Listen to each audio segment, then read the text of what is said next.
Hello, good morning. How we doing, guys? Good morning, PFM TV. It is good to be with you on Wednesday morning. Here we are, just another trading day. We got a great show. We got some special guests today. We have DecipherTheAlgo coming on. Christian Williams, solid trader. I've had a few conversations with him in the past. Really good guy, so that will be fun. He'll be coming on at 9:30. And I don't know if anyone's noticing, but we have two streams running right now. So we're currently streaming Classic on YouTube, but we're also streaming a vertical version on YouTube Shorts. So depending on where you're at, if you're on the phone, if you're on your desktop, you have both options. And hopefully if it goes well, we're going to be streaming from TikTok, Instagram, just covering all our bases. But we'll see. There might be a little bit of technical clunkiness because I'm going to be managing two studios, but we'll see how it goes, man. We'll see how it goes. How are you guys doing, though? Let me get these comments up. How we doing? Shivam, good morning. We got Chris in here. Eichwer, good to see you guys. Good to see you guys. So let's get our charts up. Give me a sec here. Definitely got some interesting price action, in my opinion. Just got to get this done on mobile, too. Oh, there we go. Perfect. Okay, cool. So how we doing, though, guys? This video is very clean today, Zach. Interesting. You seem to be on the regular version, so that's good. Hey, I'll take it. We will take it. Good morning, Tris. Good morning, Prashant. What is up, everyone? Look at this NASDAQ chart, man. Yo, guys, I took a loss yesterday, right? We took like 2 losses in a row. It was probably one of my worst days on stream. I think like from an execution standpoint, I think it was like my worst day on stream. I took like 3 losses. It was wild, but we ended up getting it back. I ended up getting it back, man. I took a long in the PM session, and I put this up on the Prop Firm Match Discord. So maybe we can take a look at that. I think people will find it pretty interesting. I think it was in here. Who's in the Prop Firm Match Discord? Did you guys see my chart analysis? Yesterday stunk, Chop City, back and forth. Yeah. I mean, it was Veterans Day, so technically it was a bank holiday, right? So it kind of makes sense it was lower volatility, but where was my long? I thought I put it up here.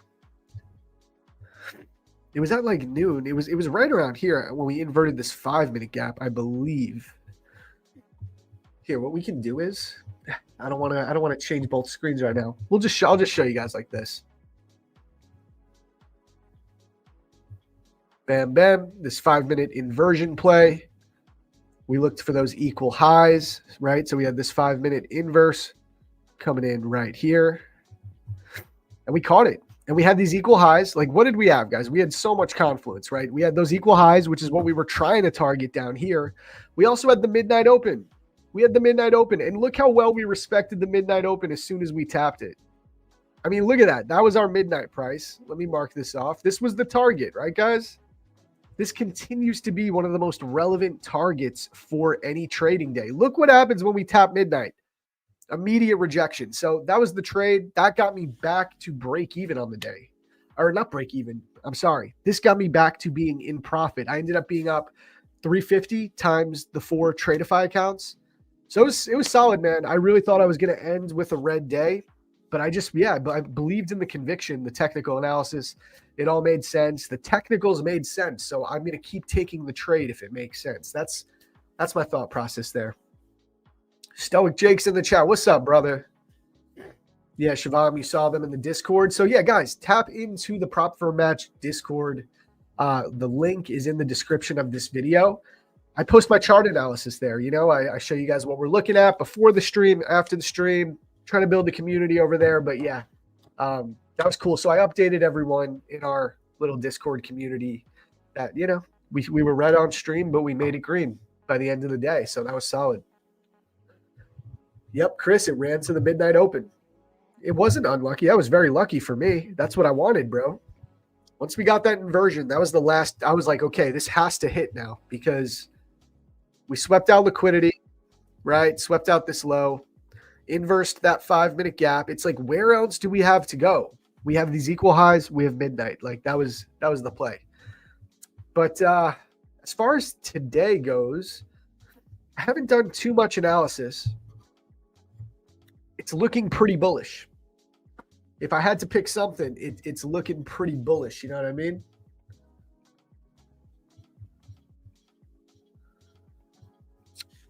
Yeah.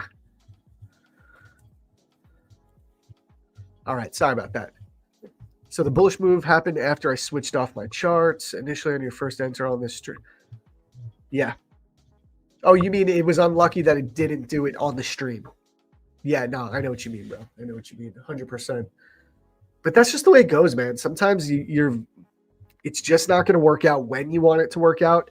But this is why it's important to not over leverage and risk too much on a per trade basis, because you got to be ready to take some losses, man. If you're the type of trader that takes 2 or 3 losses and you are within like a couple points of blowing your funded accounts, you're doing something wrong. You got to be able to withstand multiple losses. It's the only way, bro. It's the only way. But yeah, market's looking bullish. Chat, let me know what you guys think. Are we going bullish or bearish today? Also, I mentioned we have DecipherTheAlgo coming on. Christian Williams coming on stream. He's a pretty good ICT trader. That'll be fun. But we also got giveaways. So as always, if we get to 50 likes on the stream, we'll run our first giveaway. So smash that like button, get that going. And yeah, we'll just play it by ear. We'll play it by ear.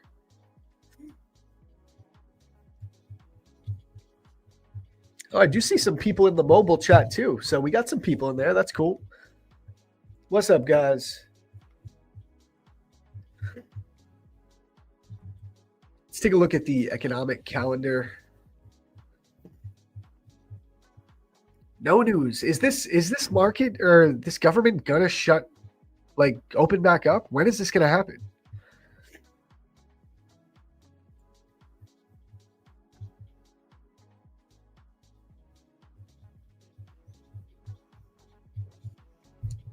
Yeah, we still got, tentative. We might have CPI on Thursday.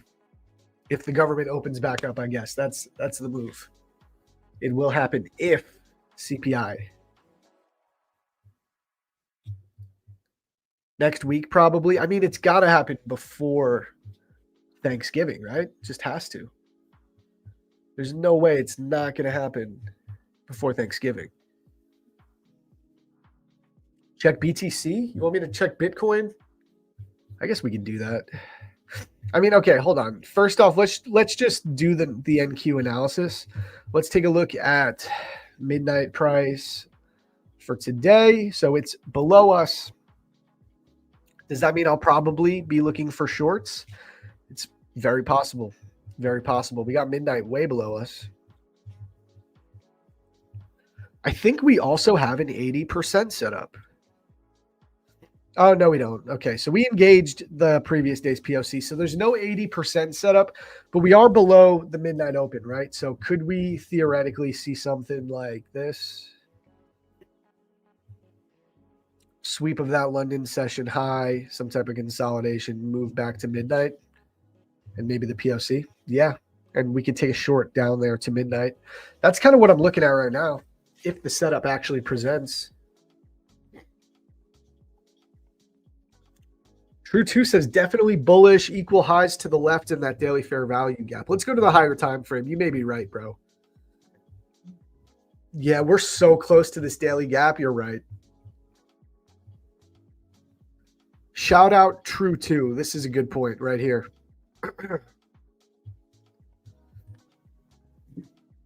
Yeah. Yeah, this looks pretty probable. This is the thing. When we get this close to like a higher time frame target, it's like we're going to go up and get it. It's not a matter of if, it's a matter of when.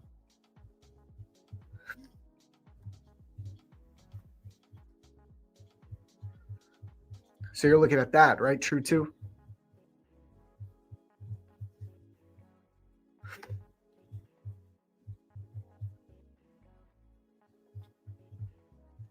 Yeah, I think this is pretty likely. I really do. Yeah, so maybe we don't run to midnight. Maybe we don't want to look for that midnight retracement. Maybe we just run up. This is like, how many points away are we from this daily gap? Like 75 points. So there's still room. There's room in that range to capture and move up to this gap. This might be the move. I would need some type of target, you know what I mean? Or some type of entry signal. And I would prefer if we got a lower move first. Like if we could get back below midnight before we take this gap, this would be more fun to me. Maybe something like this. Sweep out that liquidity, get back above, and then ride into the gap. What do you guys think about something like this?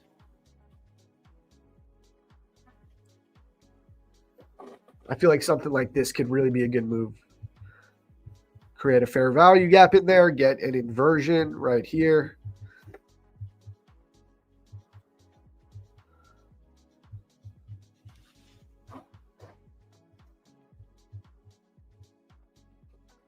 I think I could be looking at something like this for the day.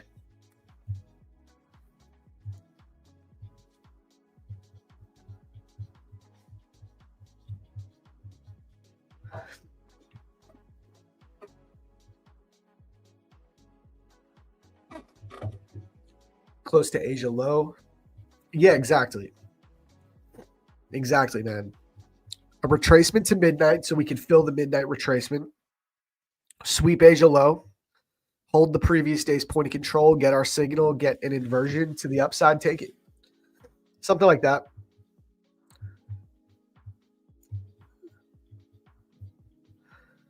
I will say we also kind of have these relative hourly equal lows right here, which, I mean, we just missed them, but maybe we come back here eventually. But I do think True 2 probably has the right idea. Like, there's no reason for us to not come into this daily gap and fill that imbalance. So I think that's the move.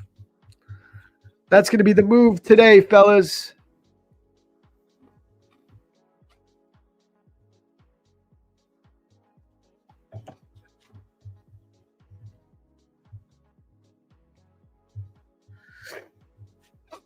I see some people are in the mobile version chat. We got Adam K, TN Tech, today NQ your view, Zach, today 9:30 NQ view, sir. I mean, I just went over it. I think you must have heard it. Let me know if that makes sense, bro. Do you take into consideration average daily range? No, not really. I don't pay too much attention to the ADR, if that's what you're referring to. Nope. No need for me. You know what it is, bro? I could just simply look at the range like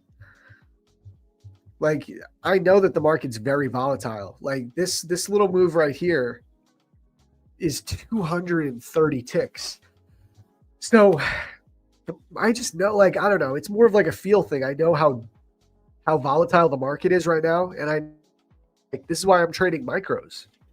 Over the summer, I was trading minis because to capture 25 points was not the easiest thing in the world a few months ago over the summer when the volatility slowed down. Right now, 25 points, you can catch that in the Asia session in 3 minutes. Like, not even exaggerating. So we size down. And this is just like, I just look at it, I can just tell. Not to say there's anything wrong with average daily range, but it's not something I use.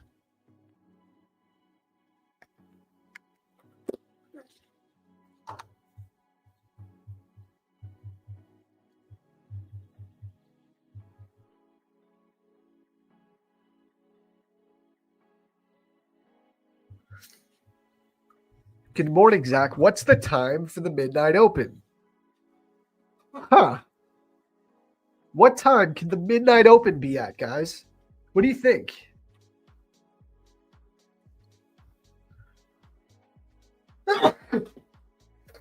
Sorry, guys. That was my first sneeze on stream ever. What time? What time is the midnight open at? Oh. What time could it be at? I'm just kidding, bro. I don't mean to be mean. It's at 12 a.m. Eastern Standard Time. Midnight Eastern Standard Time.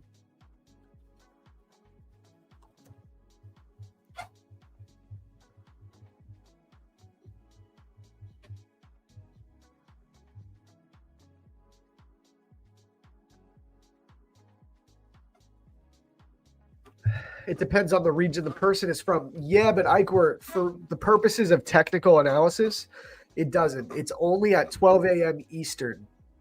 So yeah, I guess I understand what you mean. But I can't answer someone because I don't know what time zone they're in. So It's always 12 a.m. Eastern Standard Time. I know, guys. I was just kidding around. I'm just joshing. The fun tonight. Yo, what up?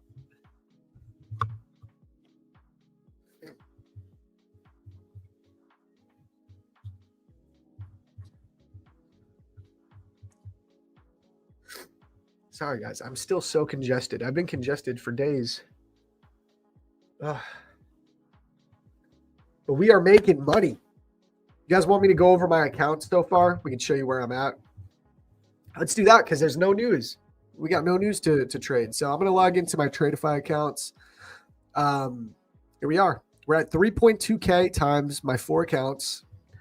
Now, the profit target is $6,000, right? So I'm like halfway there. I still got some room.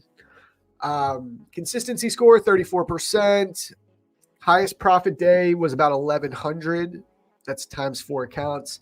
I've had 1 red day so far. I thought I was about to have 2 red days as of yesterday, but I ended up making the money back. You know, we just stayed locked in.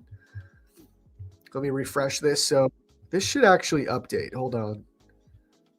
Yeah, there we go. So we are up about 13.3 thousand for the month of November in P&L. My win rate, guys, I don't know what's going on, but my win rate's been dropping a lot, but my R multiple's been going back up. I don't know what to say. It's just what's been going on. You know what I mean? I mean, there's nothing wrong with this. 44% win rate, total P&L 13K, average win-loss per trade is 1 to 2 right now. I'm not even trying to have a 1 to 2. It's just happening naturally, I guess. Why is there less people today? Honestly, I think it's because we're kind of splitting up the views a little bit because we're also live on a second studio for YouTube Shorts. We're trying it out. But I do think some people might get confused. Like I see a few people in the YouTube Short chat, and then there's some people in here, but we'll see. We're just trying things out. You know what I mean? We want to stream to TikTok. We want to stream to Instagram. So we're testing it out with YouTube Shorts as well to just see how it goes. I think that's why, though. But give it some time. It's only 8:30. Most people start to really come in around like 9:30. How do you enter the giveaway? We will do a giveaway when we hit 50 likes. So I'll let you guys know that. But it's going to be through the Discord channel. So go to the description in this video and join the Prop Firm Match Discord so that you can be ready to get giveaways. What's my daily profit target? I don't really have one, Biker Baddie, but I try to keep it with these 100K accounts. I need to make a $6,000 profit target, right? And I need a 20% consistency score. So I really don't want to make more than 1,200 per day. Otherwise, my consistency score will go up and I'll need to make more than 6,000 to take my payout. So I don't have a daily profit target, but I'm really focused on like small P&L days, you know, $300 per account, $500 per account. Like my highest profit day was just under 1,200, which I did once. That was on this day right here where we made 4.6K times the 4 accounts. And again, before someone says, bro, you took 40 trades yesterday, not really. It's times 4 accounts. I took 10 trades and it's multiplied by 4. No Discord link in the description? Okay, hold up.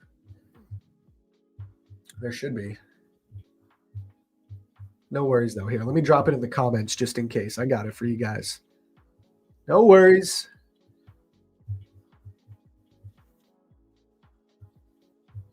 We'll get this in the description on a break if it's not. Here, I just dropped it in the comments. I'll drop it in the comments here for YouTube as well.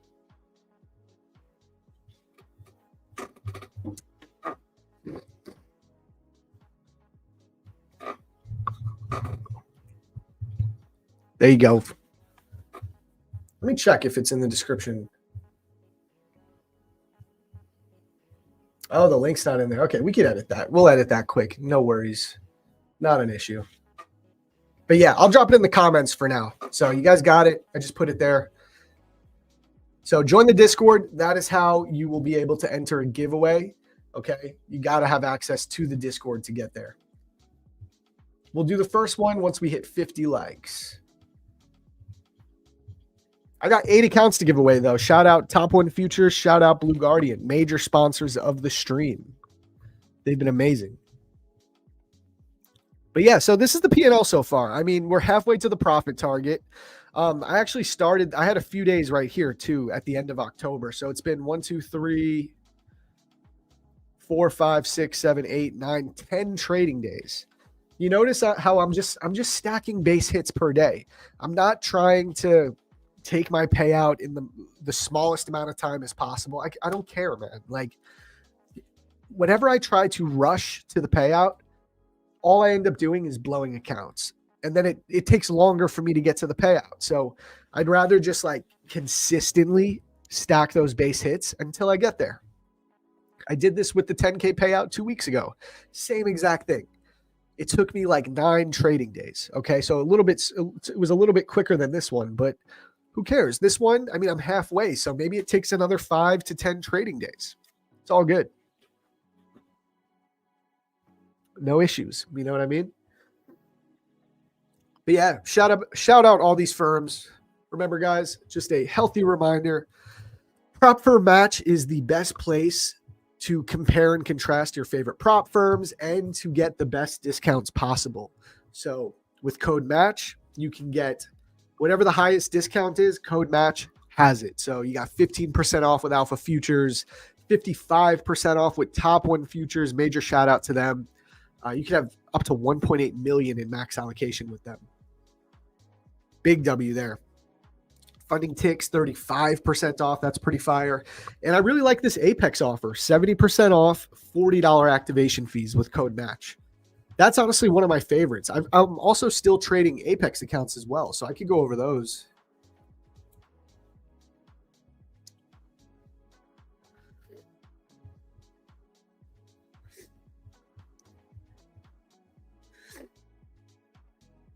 So here's my Apex accounts. I'm just trading 3 of them, so I don't have 20. My goal is to get this first payout with Apex because I've never been paid out by Apex. To be fair, I haven't traded them for over a year until just recently. But Apex was not my favorite firm back in the day because of the intraday trailing drawdown. But this is because my strategy did not really work for intraday trailing drawdown. But now my current strategy does because I focus on scalps and base hits. Intraday trailing doesn't really bother me like it used to. So I figured let's give it another shot. Hopefully we can nail this payout and then roll those profits into 10 accounts, 20 accounts. You know, that's the goal. So I'll keep everyone updated on that as well. And we'll take it from there.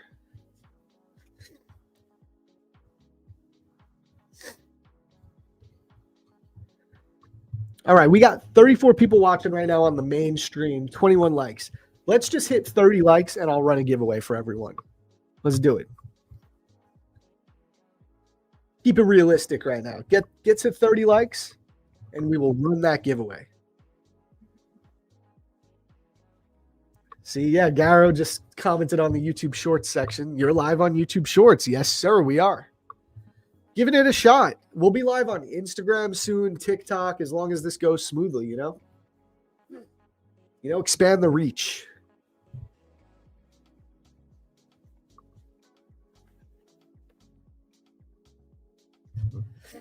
What do you guys think, chat? Let me know. Bullish or bearish in the chat on NQ. If you had to pick today, do we close bullish or do we close bearish? Right now, NQ is up 0.6%, give or take. The ES is at 0.3%. So it's anyone's guess today. It could go either way. What do you think, bullish or bearish? Vivek says sell. Okay, let's go.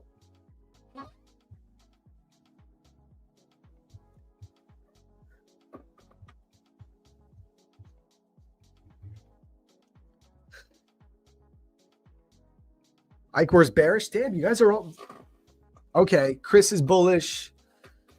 MSR is bearish on gold. Are you bearish on NQ though? Let us know. Let the people know.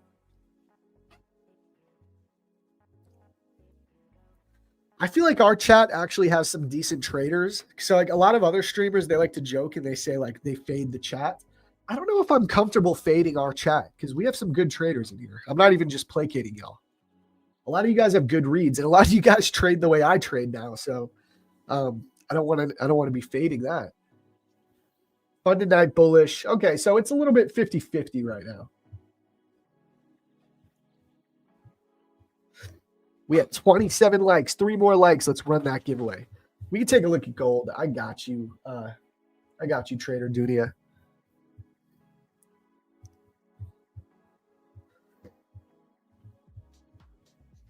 So we're still kind of at these key levels, higher time frame for me. Adam K says, won't lie, I'm already longing NQ, LOL, since the pre-market. Okay, fair enough. The daily imbalance, bro. I'm with you there.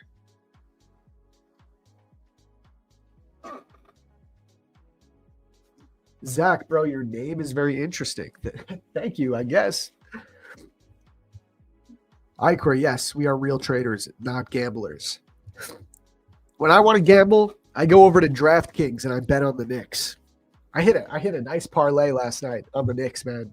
5-leg parlay and it hit.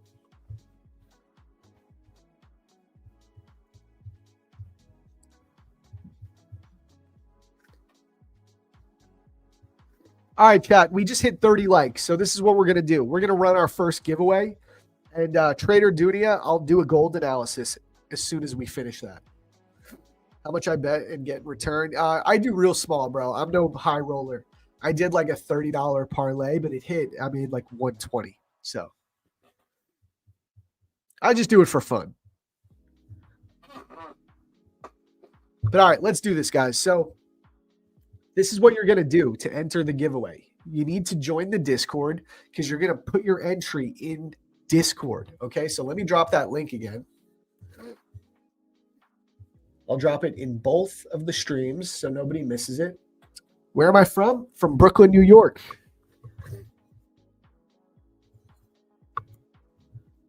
Born and raised in New York. Originally from Long Island, moved to Brooklyn like almost 10 years ago now. So shout out Knicks, bro. And no, I'm not a Brooklyn Nets fan. The Nets suck. We are Knicks fans here. But okay, yeah, guys. So you're going to join the Discord, and this is what you're going to do. Let me show you guys. This is going to take a second for me to get this going, but it will be worth it. So hold up.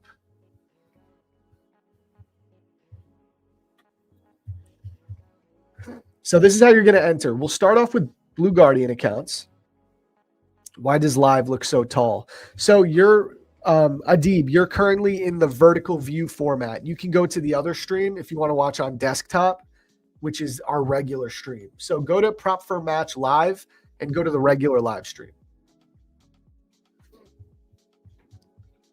But okay, this is what you're going to do, guys. You're going to go to the PFM Discord here. Let's do it like this.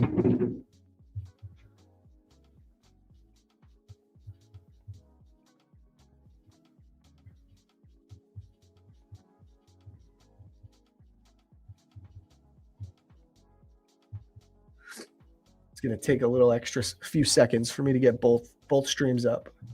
Why is the live in shorts? It's not only in shorts. We're also live on the regular platform as well. You just got to go to Prep for a Match Live if you want to watch it on the regular screen. We're running 2 streams today simultaneously.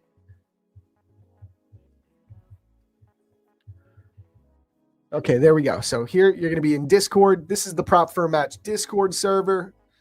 So you're going to join with that link I sent you guys in the comments. And then you're going to go here. You're going to go to Stream Chat. Okay, so go to PFM TV, go to Stream Chat, and we're going to start here.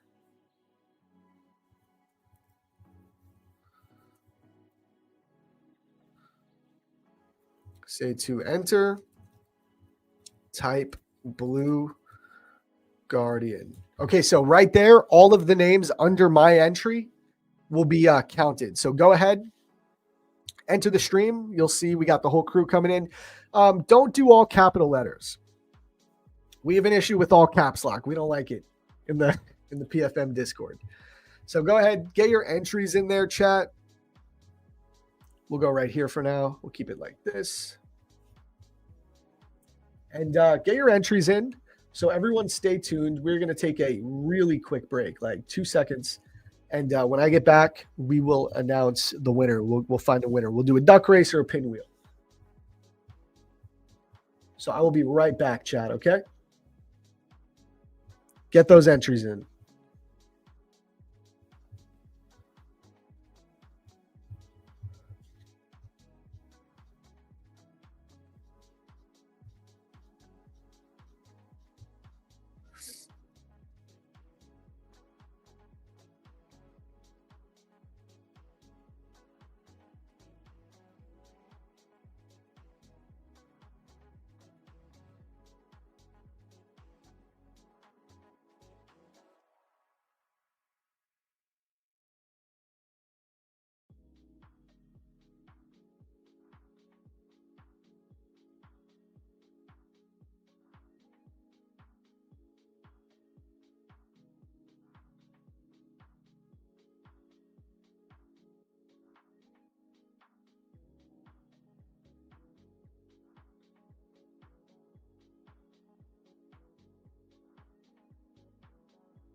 What's good, chat? Let me just get this back on the other stream as well.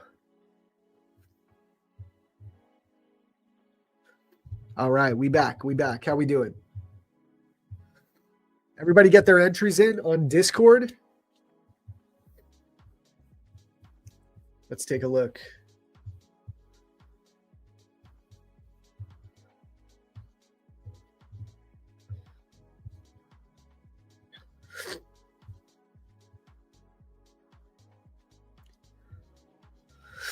All right, looking good. I want to give everyone enough time, so I'll give you a few more seconds, okay?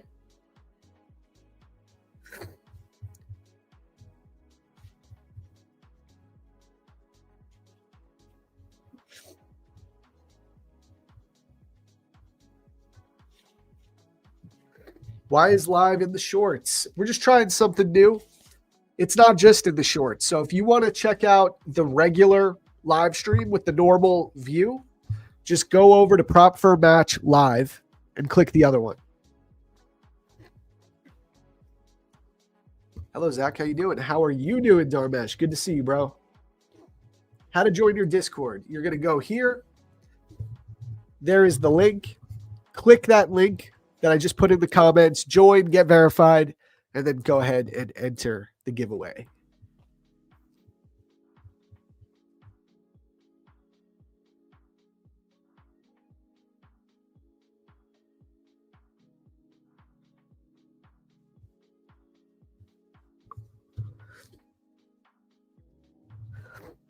Guys, don't spam it too, okay? Only one entry. You only need one. Spamming it doesn't help because we separate it.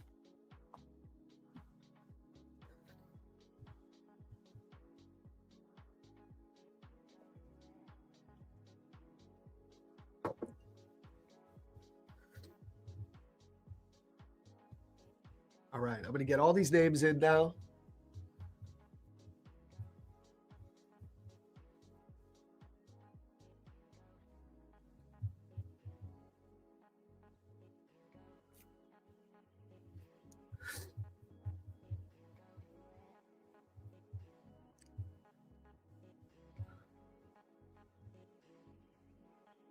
All right, I got all the names. I see one more person going. I'll do this one last time. Go for it. Get it in right now.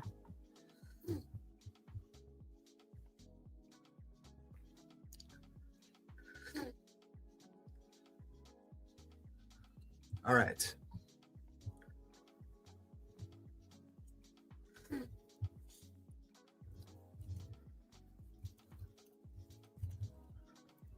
We'll give away 2 accounts.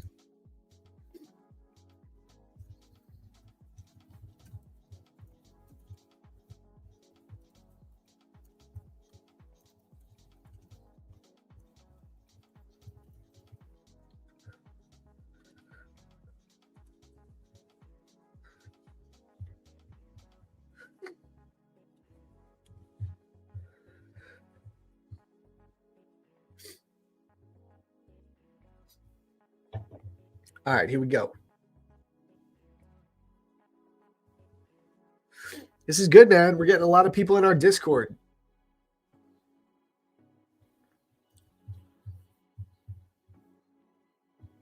And you know what? We got more names than usual, and I think that's because we're also streaming to YouTube Shorts. So that's good. That's what it's all about.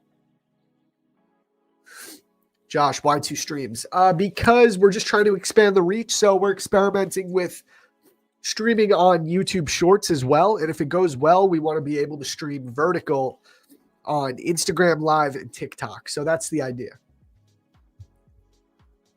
Giveaway account sizes are 25K.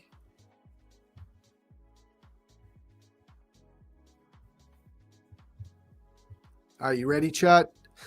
We got our names right here. Y'all ready to run it up? Not good for us. Too many competition for the giveaway. Hey, as we grow, that's just the way it's going to go, man.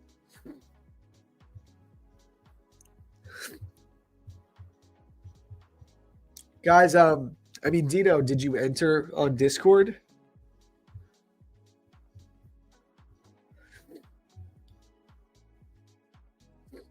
Rexy, I got you, bro. We're using Discord names, okay? It's going to be your Discord name. So let's run this. Ready? On 3.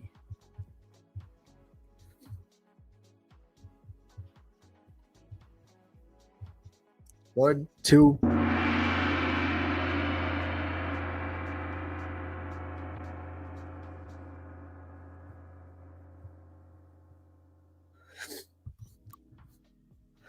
Oh, shit. Darmesh, let's go. Darmesh, you have won. Darmesh, band's ready. You won a Blue Guardian account. Congrats. 25K Blue Guardian account. Let's go.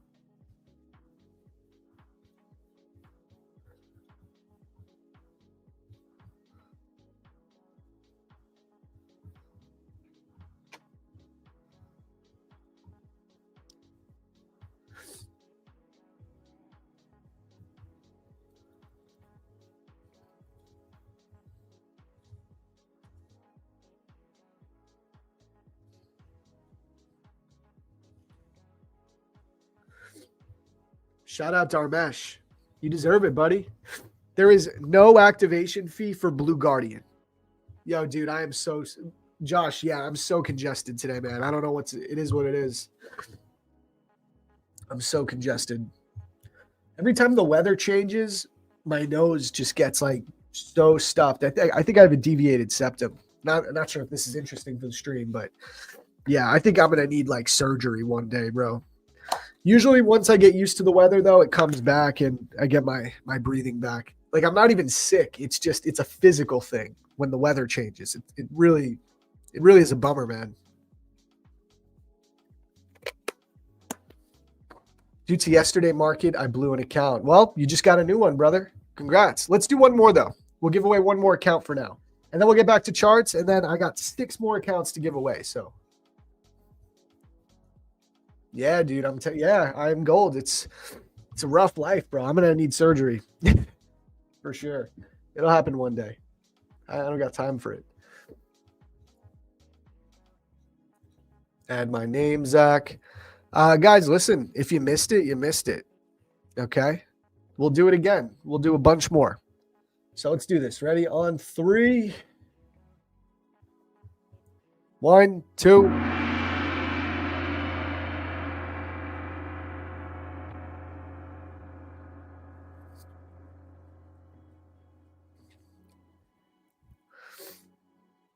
Hey, Sue Ronaldo, shout out.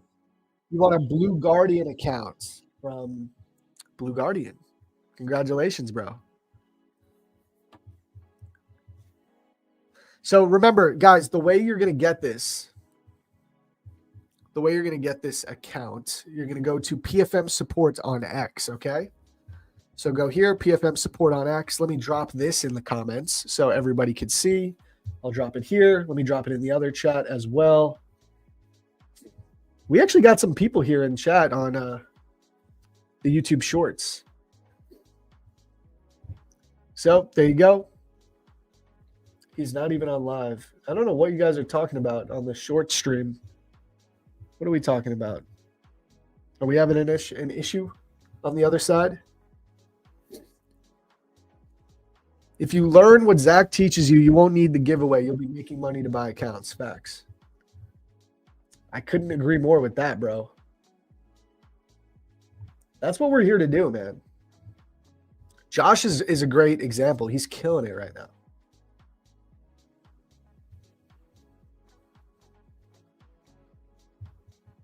How we doing though, chat? Should we get back to some charts for now?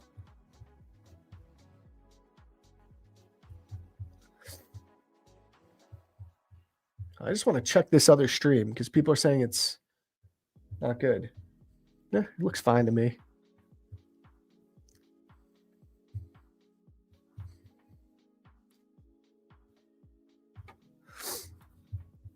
All right, but yeah, that's how you guys are going to claim your accounts. And don't worry, we're going to have more accounts to give away very soon. So just stay tuned. And of course, listen, like Josh said, you don't need to win accounts, guys. You could literally just learn what I show you here. I traded live to a 10K payout in our first week. And we took a payout, taking all the same trades as me. So just learn how I trade, and you won't even need giveaways. But also, you can still get the best discounts at Prop for a Match, as you all know. Okay, so golds. Do you guys want me to do a quick gold analysis?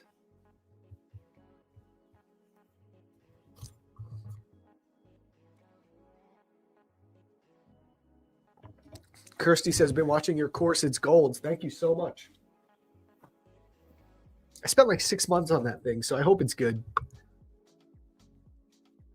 All right, let's do this gold analysis. I mean, guys, I've had the exact same levels marked out since we got that initial drop a couple weeks ago, right? So that was this daily fair value gap. Look how well this thing held beautifully, man. Look at this. Came into that daily imbalance. We had this nice wick closed back above. So then we just zoom in, right? Let's go to the 1 hour. And take a look at this. What happens? We get an hourly market structure shift right here.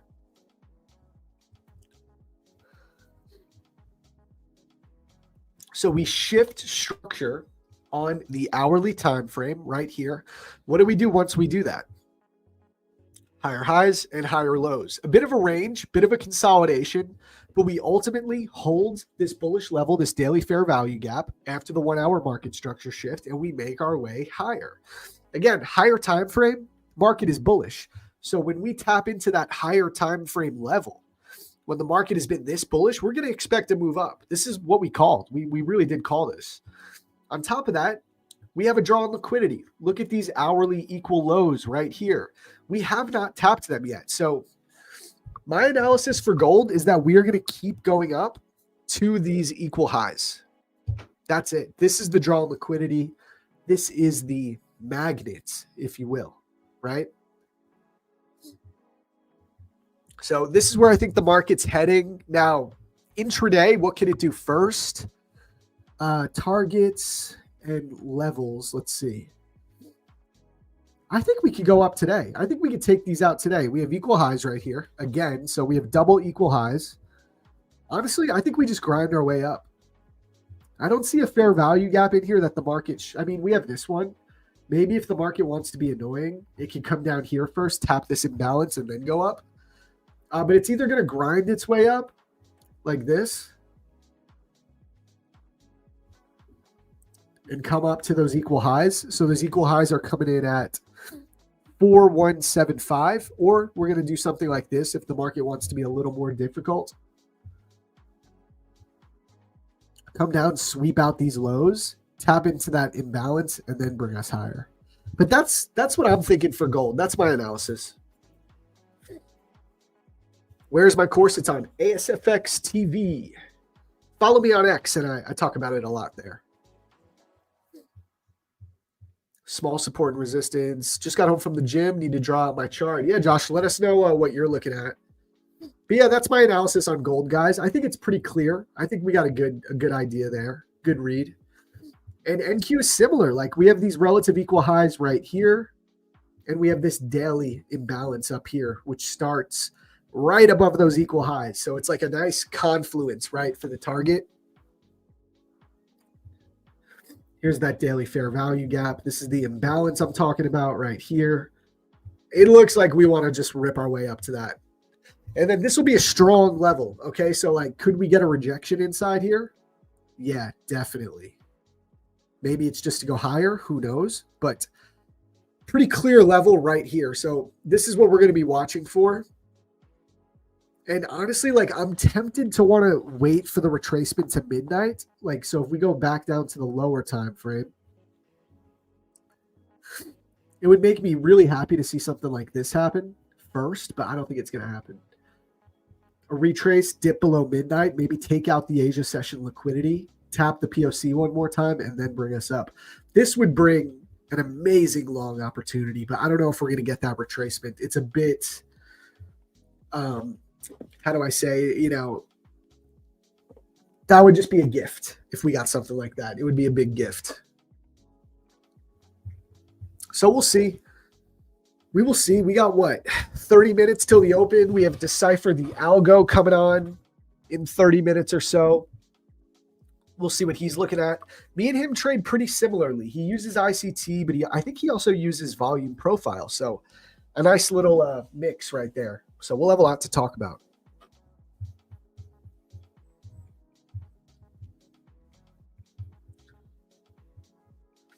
My X username is IamZarb. I just typed it in the chat for you. IamZarb on X. You can also find that in the description of the video.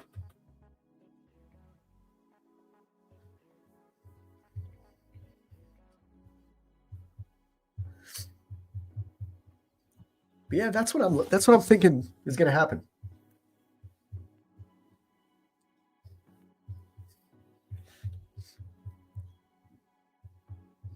I just can't wait till this government opens back up and we can actually trade the pre-market. I don't feel comfortable trading the pre-market without news. It's just not going to be volatile enough, you know? I feel like we mostly just kind of range around. Like there's no real setup there.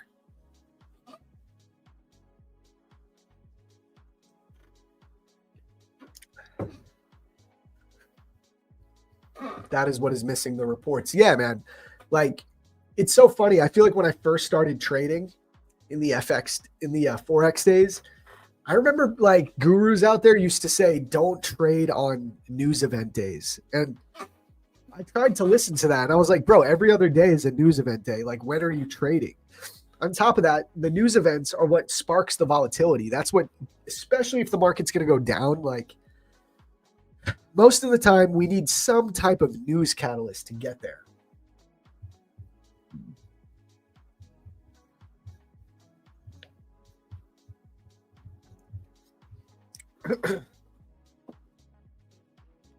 But yeah, man, we'll see. I'll probably focus on Tradeify for the open, and then maybe we'll go over to Apex if we're green. Whether we're green or red, I'll probably risk sync and go over to Apex after.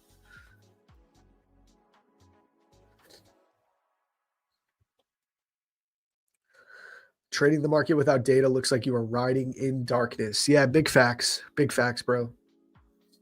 People used to say that, though. They used to say, don't trade high impact news days. It's like, what? How do you do that?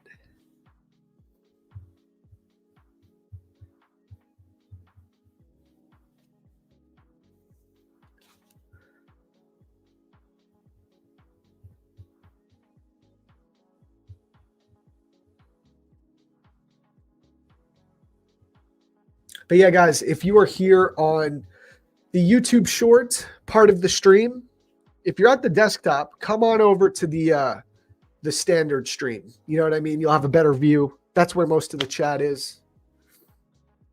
I don't like this big jump during the overnight. Yeah. Yeah, I'm kind of with you on that, Josh.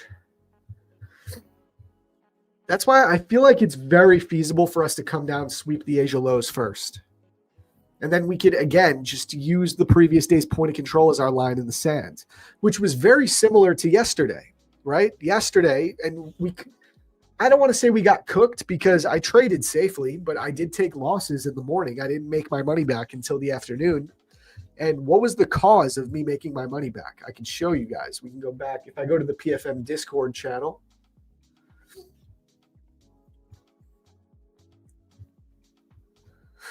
in here, guys, I give my analysis under Zach's analysis on the PFM TV channel. So right here, this was my update at 4:50 p.m., so before market closed. So if you remember, we were trying to long in here when we were on with Randy, and it was kind of tough, man. I mean, the market was just grinding its way up. We created a bunch of equal highs. Like, we had a draw on liquidity. We had midnight open, and we were just trying to long as long as we stayed above the POC. Didn't work, but what did we do? We dipped below the POC, and then once we had this bullish candle back up, we ripped back up above the POC after sweeping this low. I was like, okay, I'm going to go back to using the POC as my line in the sand. That's all, man. So I got long above the POC, stopped below that structure, targeted the same exact levels we were targeting in the morning. These equal highs right here and here, and midnight open. And that's what got me back up for the day. R6 says, this is better. I was on YouTube Shorts. Yeah, man, the YouTube Shorts is like, really, we just want to expand the reach. But guys, if you're watching on YouTube Shorts, you might as well come over to the full stream so you get a better view. Zach, start a pool in YouTube for daily bias. A pool? Do you mean like ask the rest of the chat what their daily bias is? Just clarify what you mean, because I'm open to it.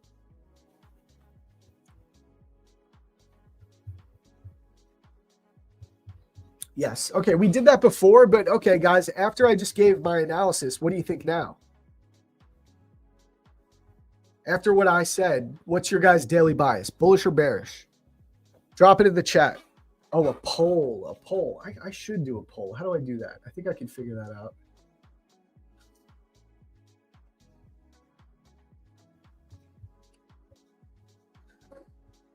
Let me try and figure that out.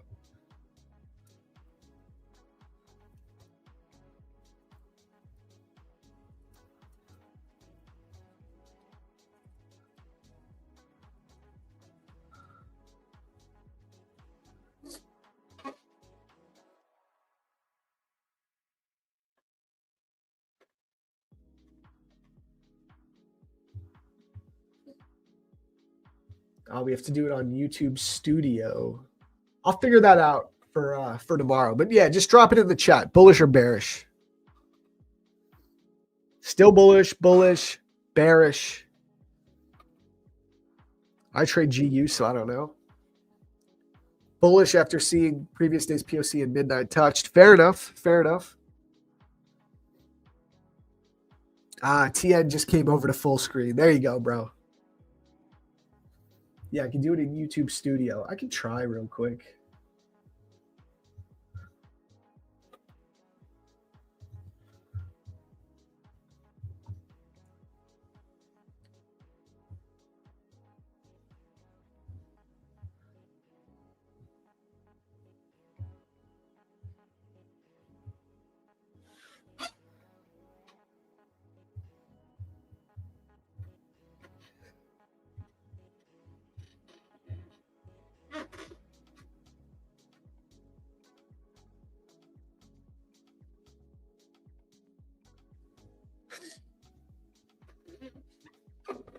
Let me see.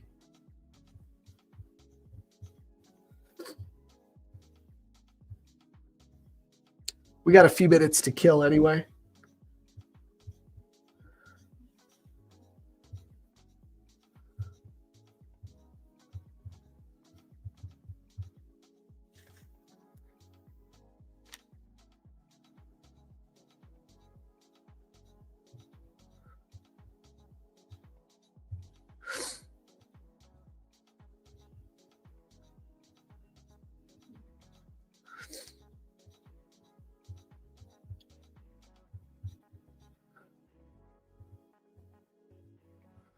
Oh, I think I got it. Okay.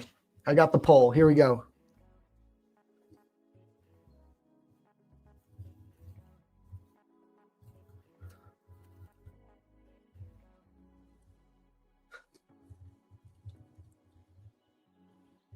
Here we go.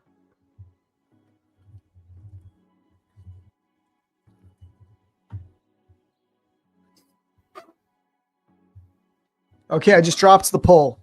Go ahead. Put your entry in. I'm interested. Let's see.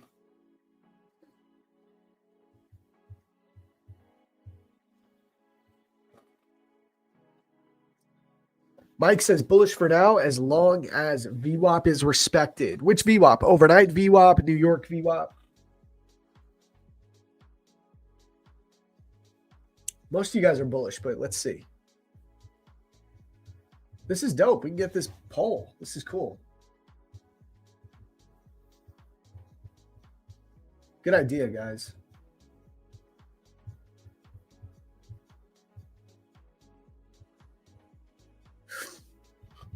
So far, we got 59% bullish, 41% bearish.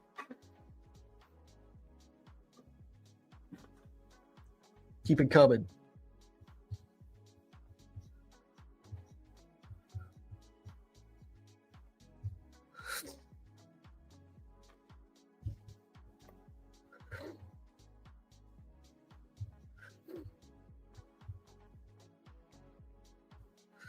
Also, guys, if we hit 50 likes before Decipher the Algo comes on, I'll run another giveaway before he gets on here.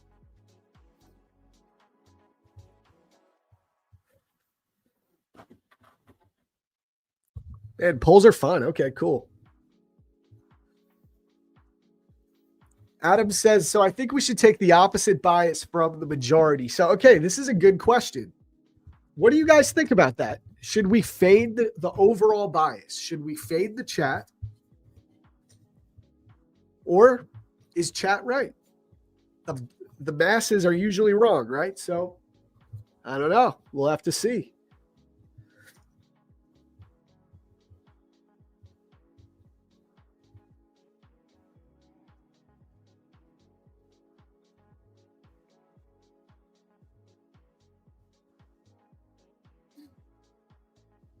How many days is the trial for the course? I think you can get a free trial through a special link. If you go to my X, you can find it. I think it's like the first month.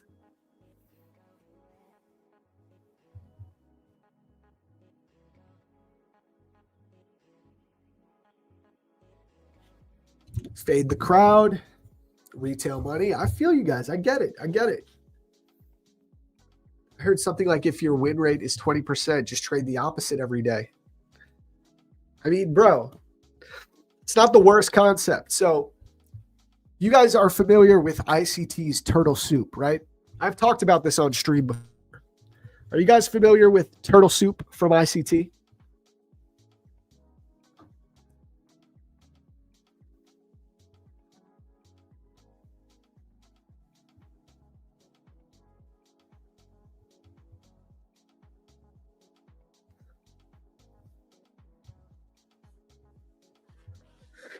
So I'll give a quick overview of what turtle soup is. All right.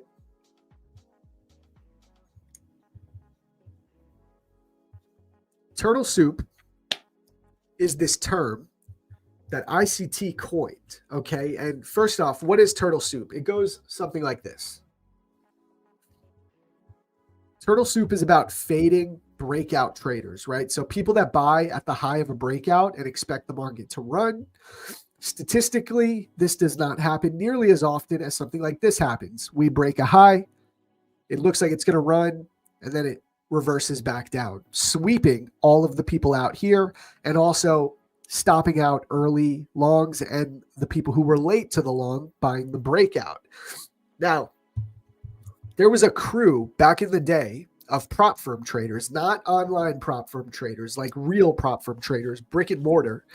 And what they did was they called themselves the turtle traders. And all they did was buy breakouts on the daily time frame of individual stocks. So if a market broke out on the daily time frame, they would buy and they would look for like a 4R risk reward trade. So they'd have a tight stop. Now, they were very transparent, though, that most of their trades lost. They had like a 20% win rate, but they made millions of dollars. And they called themselves the turtle traders. So ICT coined the term turtle soup by pretty much going over the exact concept that you just said. If you're right 20% of the time, fade yourself. His concept was if these guys lose 20% of the time buying this breakout, I will do the opposite. So when the market makes a new swing high, instead of buying the breakout, I'm going to short that move and rely on the statistics that 20% of the time, 80% of the time, they're going to fail if they have a 20% win rate. That's turtle soup in a nutshell. So what you just went over in the comments, that's it. It's the same idea. So that's turtle soup. It made me think about that.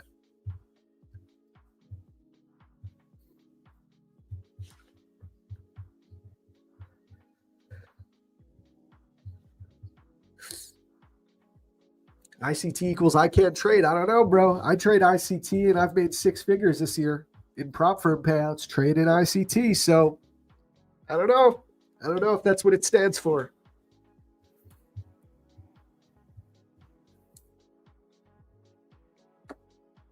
So fade the first breakout and go opposite. Yeah, that's what turtle soup is. It just made me think about it because it's the same idea. Thanks for clearing that. I always was thinking, why is it not chicken soup? Yeah, there's actually a reason for the name.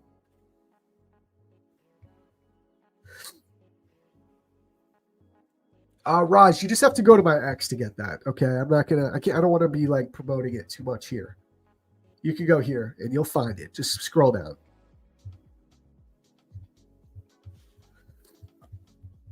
So Darmesh has a question here. I want to answer this. So Darmesh is asking, if I hit 2 stop losses straight, I get triggered and I trade aggressively. Any suggestion from your end to overcome this? And you guys from chat, can you give advice for me? I'm just 6 months into trading. I'd love to hear what the chat thinks about this, but I'll give you my opinion. I did this for years, man. I had that issue for 2 years straight. I could not deal with a losing day. I would trade very well, right? And then as soon as I had a losing day, all bets were off and I would tilt and I'd blow my accounts. All I could say is from my perspective, I just got tired of it physically. I got to the point that I couldn't deal with it anymore. And I was like, I'm going to either need to quit trading or figure this out because I'm running around in circles and I'm losing my mind. So for me, it was just a matter of pain. Like I could not deal with the pain of that any longer. And the problem is, at least from my perspective, there's no answer for you, bro. Like, it's not that there's no answer. It's not this secret, complicated thing. The reality is you have to give yourself some self-respect and have some discipline and not do that. I wish there was an easier answer, but that is the answer. So from my perspective, it was like I just had to, or I had to quit trading. Now you're in for 6 months. I did that for 2 years before I got tired of it. You know, it's easier said than done, but it is actually a simple answer. You just can't do that. Give yourself a daily loss limit. If you take 2 L's on the day, just stop. There's always another day. That is the answer. I wish there was something more secretive and complicated to give you, but that's it, Dharmesh.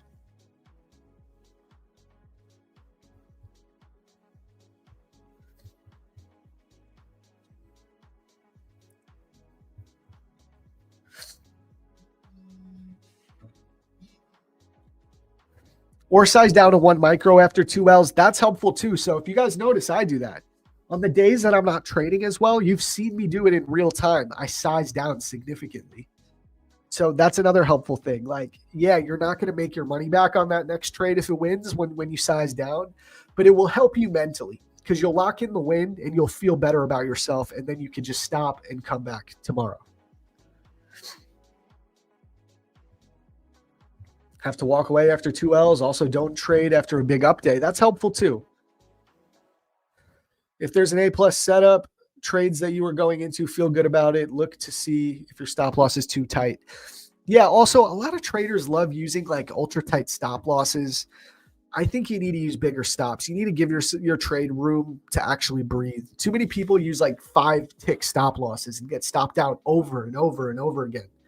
That's also not helpful long term.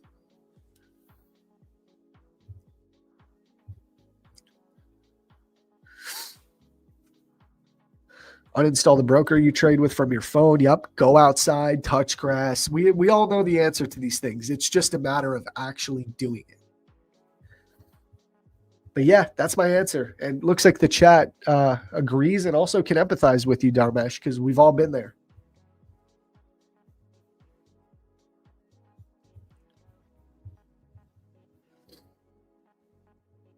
All right, guys, we got what, 15 minutes till Decipher the Algo comes on? It's going to be a good conversation. Looking forward to it. Future here is strong bearish on NQ. Oh, yeah, let's take a look at our poll. Is it still up? What was the answer? Okay, so we got 48 votes, 60% bullish, 40% bearish. So it's not like it's super biased in one way. You know, it's leaning a little more bullish. So do that with what you will. Does that mean we fade or do we follow?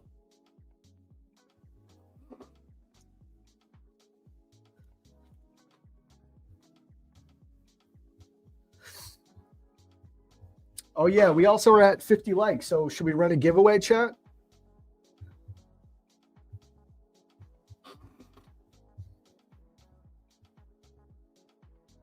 Persevere, guys. Let's go.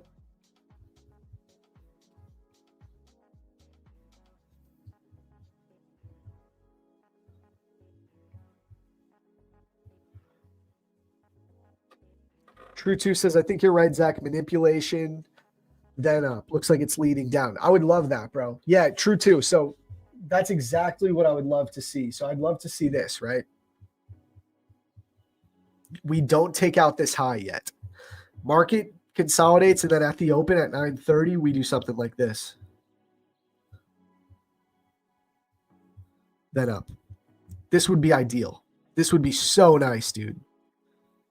So we'll see. We'll see if we can get something like that.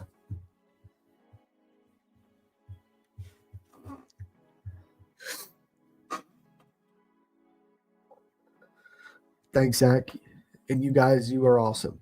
Much appreciated, Dharmesh.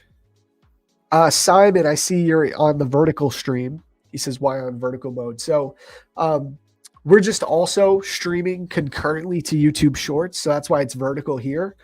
Just go to the link that we put right there above your comment.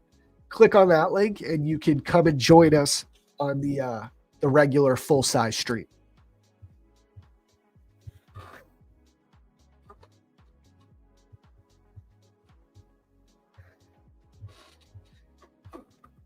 My Forex screen says waiting to get my short entry triggered. Okay.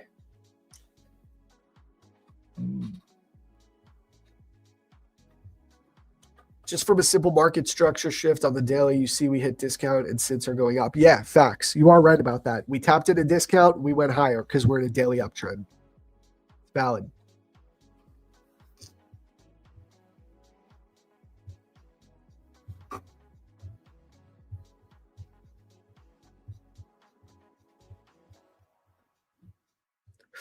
All right, chat. We can run a giveaway. I'm down. So let's give away top one futures. So again, what you guys are going to do, you're going to go over to Discord, to the Prop for Match Discord. Let me drop the link again for anyone that might miss it. If you want to join, because you do need to join the Discord to enter the giveaway. I'll drop it in the chat right here. Okay, I dropped it in both chats. Go ahead, join the Discord. Once you get verified, you're going to come over here to PFM TV. Go to the stream chat, and we're going to do it right here.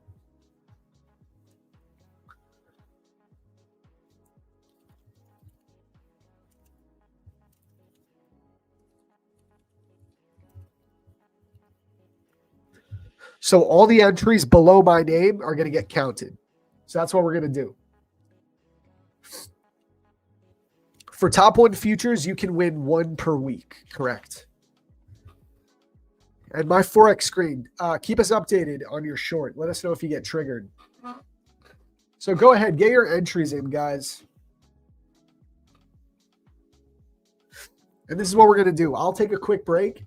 So don't go anywhere. We will be right back and we will announce the winner to the Discord giveaway. So go ahead, get your entries in. I'll give you guys some time. All right.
All right, we are back. What is good? What's good, chat? We got DecipherTheAlgo coming on in a few minutes, but let's get this giveaway done. Let's give away these top 1 futures accounts. We ready, fam?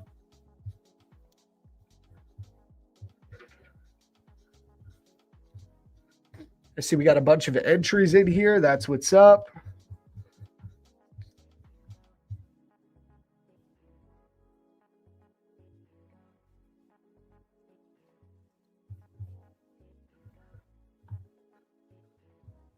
Let's just get this going and we'll give away these accounts quick.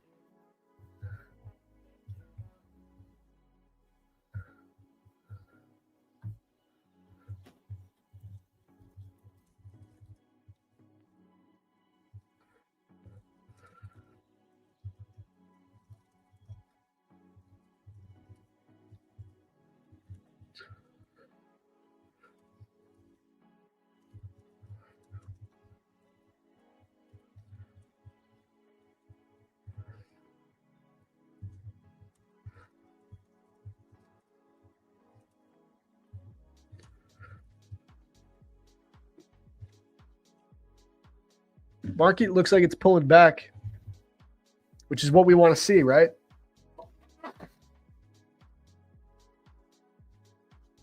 All right, beautiful. We got these names. We're going to make this quick, chat.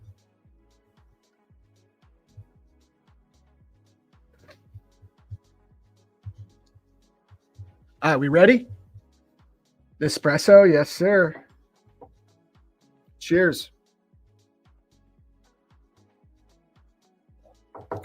I used to have like a real espresso machine, but it's too much work, bro. I don't have time to do all that shit, you know? So I went lower, got a little Nespresso machine. I got the pods. I'm good to go. It's more than enough for me. Had to get rid of the real espresso machine, man. It's like too many people nerd out on coffee. I thought I would get into it like that, but then I realized I have a life and I'm too busy to do that. So I scrapped it and got the Nespresso machine. All right, let's do this. Let's do this.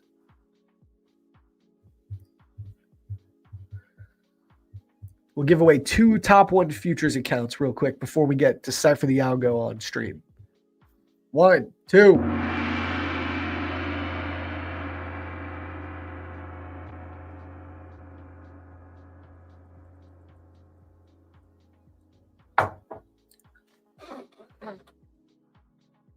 Zap Z.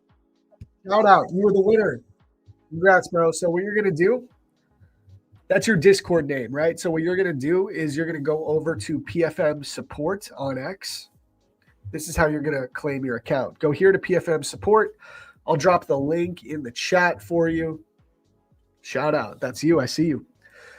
Send them a timestamp screenshot showing your Discord name. That's how you're going to claim your account. So big deal. Big deal. Congrats, bro. Let's do one more. One more. Here we go. 1, 2.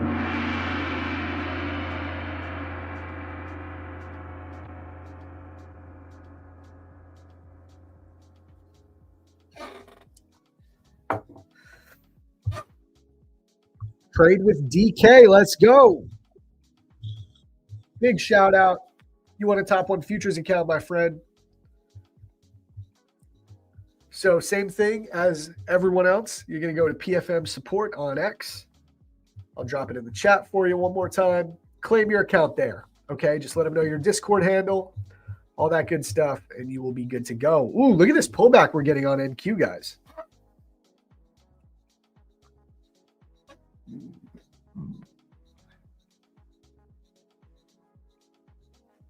It looks like we're dropping to midnight for sure. So maybe we'll take the longs once we dip below midnight. We'll see. We'll see. We got, oh, market's open. Okay. Let's see. Do we got Christian in here yet? Not yet. Okay, cool. So we'll just keep working on these markets. I'll just clean up my trade. Get my screen. Okay, cool. Some of you were short, right? My Forex screen's up 2R. Let's go, dude. Nice. Okay, we just engaged midnight right at the open, guys. So there's no midnight retracement setup. We're just going to use midnight as a simple gauge for premium and discounts. Okay, so could we get a long dipping below midnight back up? Honestly, I think we could. Nice drop, dude. Here, I'm going to log into my Tradeify accounts because that's what I want to trade for the morning, I think. Previous day's POC is next, most likely. We'll see.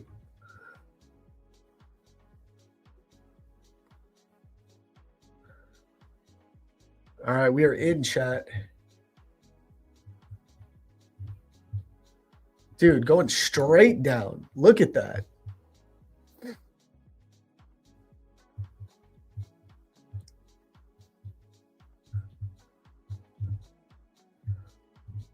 Straight down. Who else is in a trade yet? Anyone get into a trade right now? I want to get long, but I think we'll get this sweep of the Asia session liquidity first. There's a little hourly fair value gap in here. This might ultimately hold higher time frame.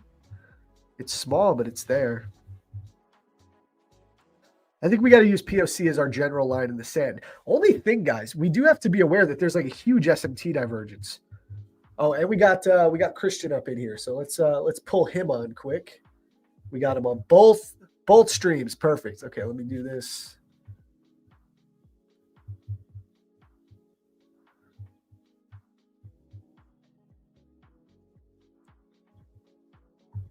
Sec. Here we go. Here we go. Yo. Hey, how's it going? Can you hear me? Yes, we can hear you, and I got you on. Okay, good. Got you on both streams. Yeah, dude, we're streaming from like YouTube Sports in vertical format and on our standard YouTube channel. So I'm flipping back and forth right now. But okay, we're good. We got you on in both studios. Perfect. How's it going, man? Good, man. Yeah, it's nice little open action we're seeing, the nice little sell-off. But it's cool to see you got the vertical going for the stream. I like seeing people with the different formats. I mean, it's what you got to do. People are going to watch it how they're going to watch it, so you got to get to how the people are going to see it. But what are you looking at going into today? You know, man, part of me, I'm kind of 50-50 on the bias. I mean, generally going with the trend, I like a long, maybe up into that daily fair value gap on NQ. That's what we've been talking about this morning. So, yeah, it's I see that one too. I know what you're talking about. But I also got to acknowledge we have a higher time frame like bearish SMT, right? Yeah. Because ES already took those highs. Maybe NQ wants to like front run that gap, go What lower. about that daily low? Daily low? That'd be a little crazy on NQ, right? A daily Bro, swing. It's possible. Was that like 700, 24/7? Yeah. That'd be pretty Honestly, wicked. it's not impossible. And the thing is, bro, I don't know about you, higher time frame. I don't know how you've been doing in these markets, but like I want the market to just stay away from all-time highs. Yeah, it's been frustrating. I'll say that. Last week was great. I love last week. This week, I feel like I have a concussion a little bit. Just like my read's just a little bit off on some of these days. But yeah, we'll see if the short continues. I do have a position on from like 800s. Beautiful. Short? Yeah. So we'll see. You want to get your screen up? We can see what you're looking at. Yeah, also, while you're doing that, man, if you just want to intro yourself, like me and you have done at least one stream together. Yeah, we've done a couple things for sure. Yeah, like you're I love like seeing your outlook on everything. We have a lot of mutuals, so we're kind of part of the same universe. So I'm excited to have you on here. Thanks again for coming on. And yeah, of course. Let me get I'll do a quick intro. I'm trying to get this login real quick. I need to work on some my funded futures accounts as well. I'm trying to get everything through TradeSyncer. So it's just been a bit of a transition with all of that. But basically, I day trade like everyone else here. I trade smart money concepts. Very familiar with volume profile as well. You know, that's pretty much what I cut my teeth on in the beginning with options.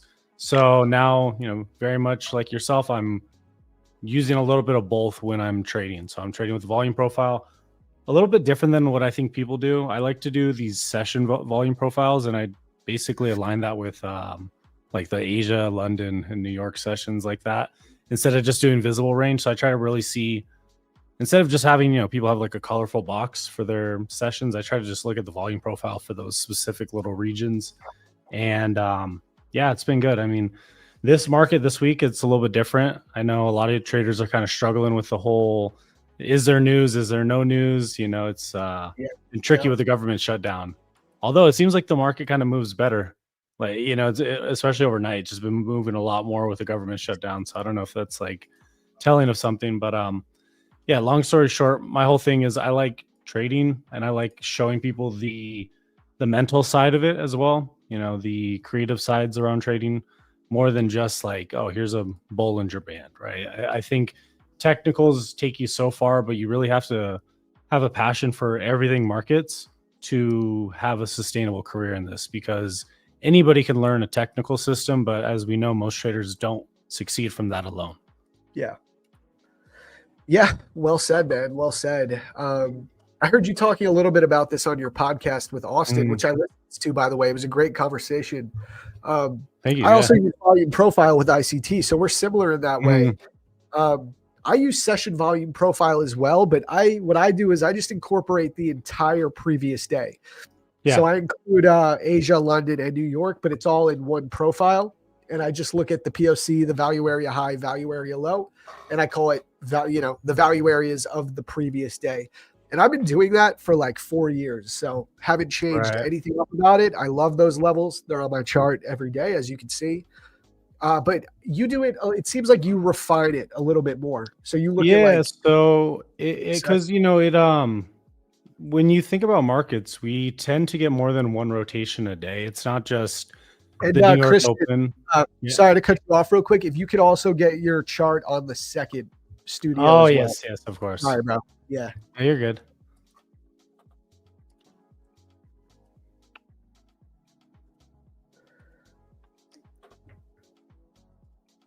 All right. So when you're pulling it, are you pulling fixed ranges or? Yeah, I like to do. So this is a very simple one that I have so for the New York Open, I'm going to put 8:30 Eastern. I'm just going to do that so it gets a little bit out the way. That hour right before is good for me too. I'd say that's New York Open as well. What I like to do a lot of the time, I will take, like we said, there's rotations that happen intraday. They don't just happen once a day. So if we can look at a specific hour, even just like the midnight open, a lot of times I'll throw a volume profile on the midnight open. And let's see, I probably have a layout that has a little more, because this is like my execution one. I have, let's see, what is it? Chart? I think chart works. Yeah, I should have, I think this grid right here will have a couple.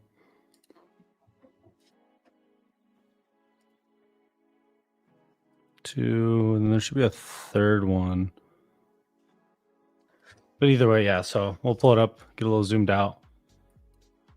This right here is the 8:30. Where's the other one at? That one over. Here we are. Okay. So you see I have 3 different colors. There's 3 different profiles. So right here, you can see the New York session. We also have Midnight Open and then the Asia Open. Sometimes I'll do 8 p.m. Sometimes I'll just do the Daily Open. I adjust them. So I make them different colors and I adjust them because a lot of times, let's just say the Daily Open happens, 6 Eastern. Come 8 o'clock, there's going to be a different regime that kind of steps in, whether it's algorithmic order flow, if it's someone hitting the market, if there's news, like things will tend to change, especially overnight on the hourly rotation. So if I can just adjust a profile based on that, it's like, oh, I'm going to go ahead and do it, because you'll get a better understanding of like, is there a new player involved, right? Like at the start of an hour. And it's like, with that in mind, a different point of control may be established at different prices than what would just be given for the full day. So I adjust it. And then also the midnight, because obviously volume gets a lot greater once you start the new day, 12, midnight Eastern, just compared to the opening, that first little bit of time. So that's kind of my framework on it. I've been also starting to incorporate more market profile as well. That's something I'm familiar with from. Interesting. Yeah, just it really is. It makes a lot of sense though. But yeah, look at the sell-off. We're still going. This is nice. Dude, I would love to have been short with you, man. Wait, you're short from 800? Yeah, 803. I took some damage on this one, but I'm like good right now. I'm like even, but we'll see. Fire. Yeah, Where's your target? What are you looking for? just whatever, you know. On moves like this, I'm not gonna. I guess let me put it this way. Bottom line, I think prior day low is a strong contender, but I'm not necessarily limited to that. So what I imagined today was going to be, it fell in alignment with what I was thinking, which is a sweep that happens above prior day high. If that happens really early in the day, it's probably a fake out. It's probably a failure swing or a failed break, I guess. And then so when you have that kind of setup, you look from prior day high to prior day low, especially if it's a narrow range like we saw, relatively inside bar on NQ specifically. Yeah, so that was kind of the setup I had in mind. And it's working really well. So we're back into a new day opening gap right here. Is this the new day or yeah, we have a new day opening gap we're back into. Just traded through it, in fact. And I'm really just looking for a continuation lower. It could end wherever. I mean, I realistically should probably trail pretty soon, just like to protect some open profits. But Look at ES too, Josh, because Josh Garcia just let us know this in the chat. He said ES not nearly as bearish right now as NQ. Yeah, ES had a better daily close. So that's a really good point. Look at that. Yeah, we are still above prior day high. Well, very important to note. So you have two scenarios. One, ES catches up or NQ reverses, right? So that's the rotational, nature of these markets. You could compare it to YM. If two of the three are kind of strong, I mean, YM's. So I wonder what's happening in tech. NQ is dying, YM's pushing, and ES is somewhere in the middle. Let's see. Okay, I'm going to trail this. You're short the right instrument, though. Yeah. The daily close really was instrumental, to say the least, right? To be a little on the nose with it. Yeah, I'm gonna probably trail to like 694. I think that's good. So was that bearish SMT up at the highs a big factor here? The idea to go to the daily fair value gap instead? Yeah, I mean, so when I'm looking at NQ, what I was really thinking is, so I don't know how to put this into words the best, but what I saw initially when I saw this daily candle, and obviously we've squeezed a little bit higher since then. I know in the past my initial bias immediately is bullish here, but I just thought back to February where I noticed a couple of days like that where the following day wasn't exactly the most bullish. So I was just a little wary, and this rally was pretty substantial here. But I've just been looking for signs of exhaustion, like pushing higher. I've just been looking for it. It's been kind of hard to find. But what I did start to notice is, you mentioned the SMT here. That I was thinking that, but I was also just noticing how it was kind of boxing out, like until the open. So I'm short at maybe 30 minutes or whatever before the open. And I noticed it's just not wanting to go higher, which made me pretty confident that the opening volatility would take it lower. So it was just a combination of factors. The timing on this week, though, for me has just been really off. Last week was, I was like really hot last week, and I think that kind of threw me off because this this week was just a little bit different than I expected. I had like a flawless week last week on every account. So, yeah. I would love to know, what accounts are you trading? Are you focused fully on props? I heard you said you're using a copier to copy between multiple accounts. Yeah. Your prop firm approach lately. So what I like to do, and this is just as of now, I haven't used it too long, but I do like TradeSyncer. I really do. I think it's awesome. It's not even if you're using a ton of accounts. I think it's just really nice, even if you have like two, because if let's just say I'm using my top one accounts, that's on Project X. Project X's mobile app, not really my favorite anymore. I mean, it just seems like the screen, it's just super cluttery. But I like TradingView, obviously. So if I could execute on TradingView and it automatically copies to the Project X API, then easy. I literally can execute from anywhere and all my accounts are linked. Simple. So Project X, I'm going to be using Top Step and I'm going to be using Top One. Those are the accounts that I have there. I have some Lucid accounts as well. And then I have some My Funded Futures accounts. So I'm just grabbing a couple and I'm slowly just going to keep building it out. it's a process, right? Like I think anybody who goes through the process of like just getting their share of allocation, you'll get some accounts and you might lose some accounts. So it's a process to kind of get it all the way to the max. And there might be different approaches where you could go a little bit slower. Like I said, this week kind of just threw me off. So I definitely burned like 2 evals that were almost done. Just being a little too aggressive. And I mean, I guess what I could share is just be careful with weeks like this, because I've talked to traders who've blown tens of thousands in potential payouts this week because of how off they were. Okay, now we're snapping lower, breaking down to 600. Yeah, really going. This is beautiful, bro. Beautiful move right here. Yeah, this is a good trade. I'm gonna just try to cover my risk or my red. So I'm green on the day no matter what, but I'm going for a bigger target. That's the annoying part too. I was right on the location and I just got shaken out a couple times. Like my entry has pretty much been identical for this whole period, but because of that, and I'm using, I don't know, like a handful. I have like 10 mini micros. So it's when did you start shorting? Like getting ready, building up this short idea? Yeah, I mean, well, today obviously the last like hour and a half ish, give or take. Yeah, I'd say hour and a half. It's kind of what I was looking at. It's hard though. It's really hard to kind of identify.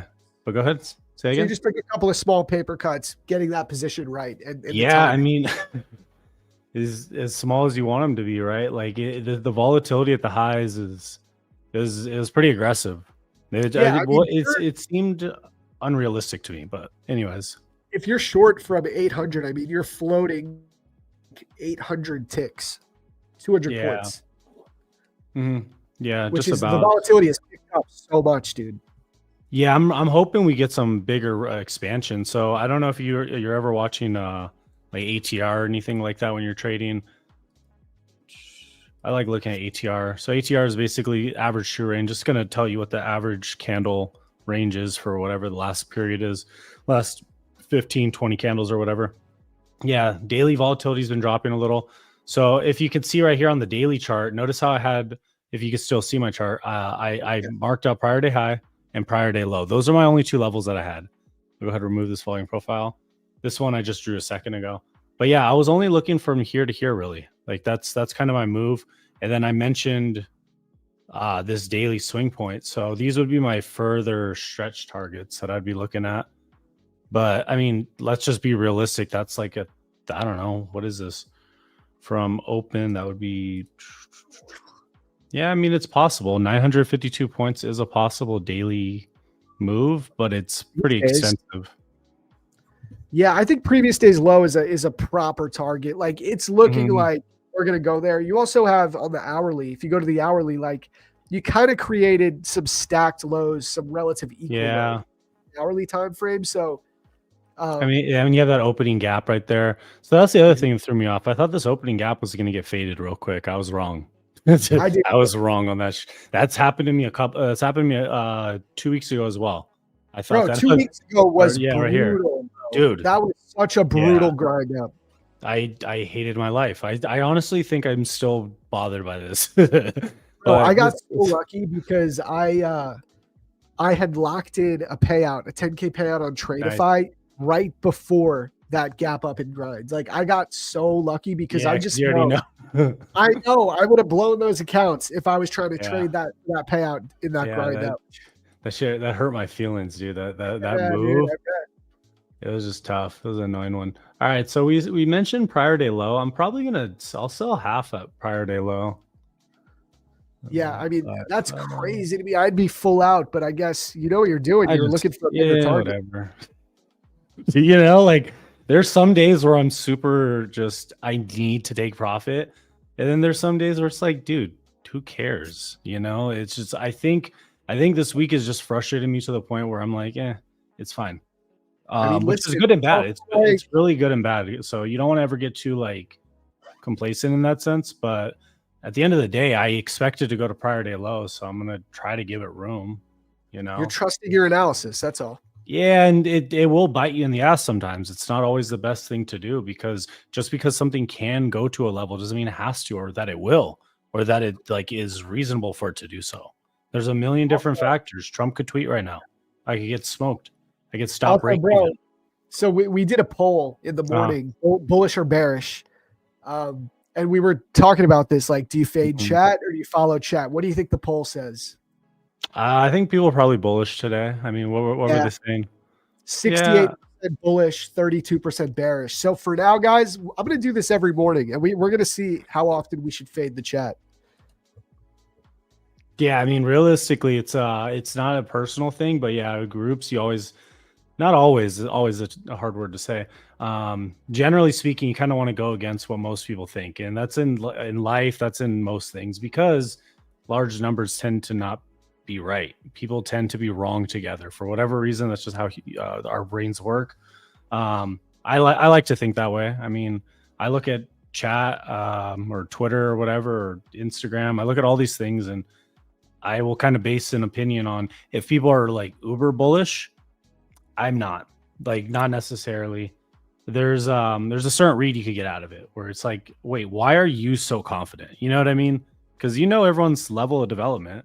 I remember how I was at certain points in my trading where I'm super confident on a day and I'm dead wrong. So it's like reverse engineer that, and you have a pretty strong signal there. Exactly, bro. How long have you been trading actually? Feels like 20 years at this point. It's like, yeah, like 4, like about 5 at this point. Yeah, pretty We're close about to the same. Yeah, I'm on year 5. 5. Nice. Yeah, it's people have all these different things. So it's like, how long does it take to become profitable, or how much time do you have to put into it? It comes down to deliberate practice. And I know a lot of people, they'll say, oh, I've been trading for 8, 9, 10 years, and it's like, and 30 minutes 3 times a week is not a day. You know what I mean? So your schedule for a lot of these guys that say they've been trading forever, it's skewed, and that's the unfortunate part. But I can say for myself, when I started, that first year was quite literally like 8 to 10 hours a day, just studying market Same. material, reviewing charts, because I had the ability to. I wasn't confined to a job. I had a gym that I sold, and then I did a lot of my work remote. So I never really had to go to like an office or anything like that. So I was able to learn a lot quicker. I was talking about this on stream with Tanner, actually. Tanner was on a week ago or 2 weeks ago, and we were saying the same thing. Like, we feel very lucky that we got into trading when we had nothing going on. Like, it sounds like you were at least a little successful. You sold a gym. Me and Tanner were like, he was like a server. I was working at a grocery store. I was like, dude, I might as well spend 8 to 10 hours a day doing this because I don't got shit else. Like, I didn't go to college. I was like, this is what I want to do. So I'll just sit here, and I don't care how long it takes to figure it out because I literally have nothing else. And in a way, I'm blessed for that because honestly, I gave it my all. A lot of people have like a decent situation. They have a good 9 to 5, a decent paying job. And then it becomes like, your first year when you get into trading, from my experience, it's the most fun time because there's so much promise. Then you get into year 2, year 3, you're still struggling, and you're like, bro, what am I doing with my life? And you go, I have a good job. Why am I wasting my time and money on this? And that's when people quit. But the people that don't quit are either just, they believe in themselves so much, or they genuinely don't have any other option. And you really need to put your all into it. If your life's too comfortable, you will not have the hunger for it. For me, it was when I got into trading, and I really just needed like something to kind of, I was like going through like a hard time, I guess you could put it that way.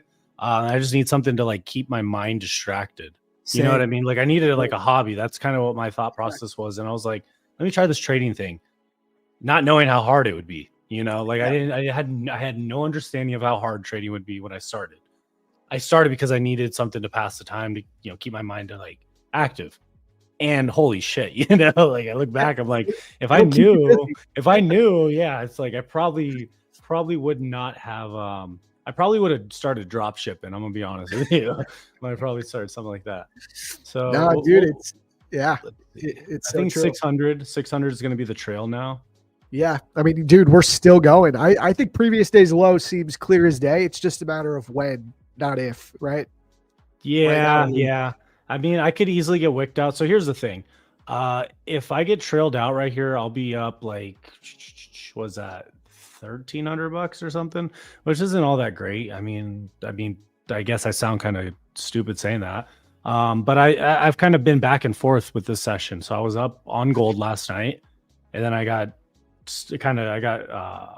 basically gave it back on gold, and then I ended up getting some paper cuts this morning, and then now I'm back. So it's like I should have been able to keep more of the points I've accumulated, but as it currently stands, 600 is my line in the sand. I'm not going to let it go back on more than that, because it's just been too much back and forth. In fact, I think this is probably my last day trading this week at this point, just because it's too much back and forth for me. And what accounts are you taking this on? So are you copy trading all of your accounts, or are you going on like a specific firm with this trade? I have this on I have this on 150K top step account. Okay. So yeah, I don't have any top one exposure right now on this trade. And then I already took off like one of my funded futures evals because I hit the target. So bro, did you take advantage of that 50K core account deal? Yeah, that's a good one. It was like $50, $59 or something. With the 3K payout add-on for free. Sick deal, man. They have daily payouts now. That's an option. So I think prop firms are changing. I know there's been a little bit of discourse on the internet about that. I don't think Top Step's going to remain top dog. Yeah, they're not going to remain the top step, right? Like there's the activation fee, so it's expensive. That's the problem. It sucks though. It's because it's like I like using Top Step. I don't mind. Me too. I love Top Step still. Shout out Top Step. I think it's simple. I mean, I wish they were cool. Like I wish they were like cooler, because they seem super cool. And like I remember learning about Top Step. I'm like, dude, these guys seem cool, you know? But it's like you just see like interactions. You're like, man, these guys are kind of like you guys need to like chill out, you know? I don't know how to put it, but it's like, you know, don't meet your heroes or whatever they say when you're a kid. It's like you see these guys, you're like, oh, cool. They go like snowboard or whatever. And it's like you just see them bickering and crying on Twitter, and you're just like, aren't you guys like grown fucking middle-aged men? Like, what are you doing? Anyways, but yeah, I like the idea of Top Step. So I typically will always have at least 150K Express account. And then just work closer to the 5 accounts. It seems like I tend to get into like I'll just get into trouble after every good streak I get. I'll take a bit of a step back, and it's just I get too aggressive on some sloppy conditions. So it is what it is. But it looks like we're gonna get the trail right here. Let's see. Yeah, I think it's a trail right here. Still beautiful trade, man. Not bad. I mean, 200 points. I mean, I sound ridiculous being upset, but it's a good trade. It's a good trade, man. It's a solid trade. And yeah, in regards to Top Step, the one thing about Top Step that I love is their payout policy, in my opinion, is still the easiest firm to take a payout from. You can't beat that. Like 5 days, $150, no consistency rule. And I think this is why a lot of people get too aggressive on their XFAs, because there's no consistency rule. So they're always tempted to just hit a home run trade. I think that's where a lot of people go wrong with Top Step. Yeah, you will absolutely go wrong. Like you have to. So the thing with hitting home runs is you have to know how to hit the ball. You know, like you can't just swing really hard. You have to know like where to make contact with the ball. Where are you aiming? Like there's a whole science to hitting home runs. Then also knowing how to manage your bankroll at the same time, because if you run like let's just say this. Let's say I was a little too aggressive this morning with trying to get positioned, and I blew out my daily loss or so $1,200 on the day. I'm happy with that. Jeez, that was such a back and forth day.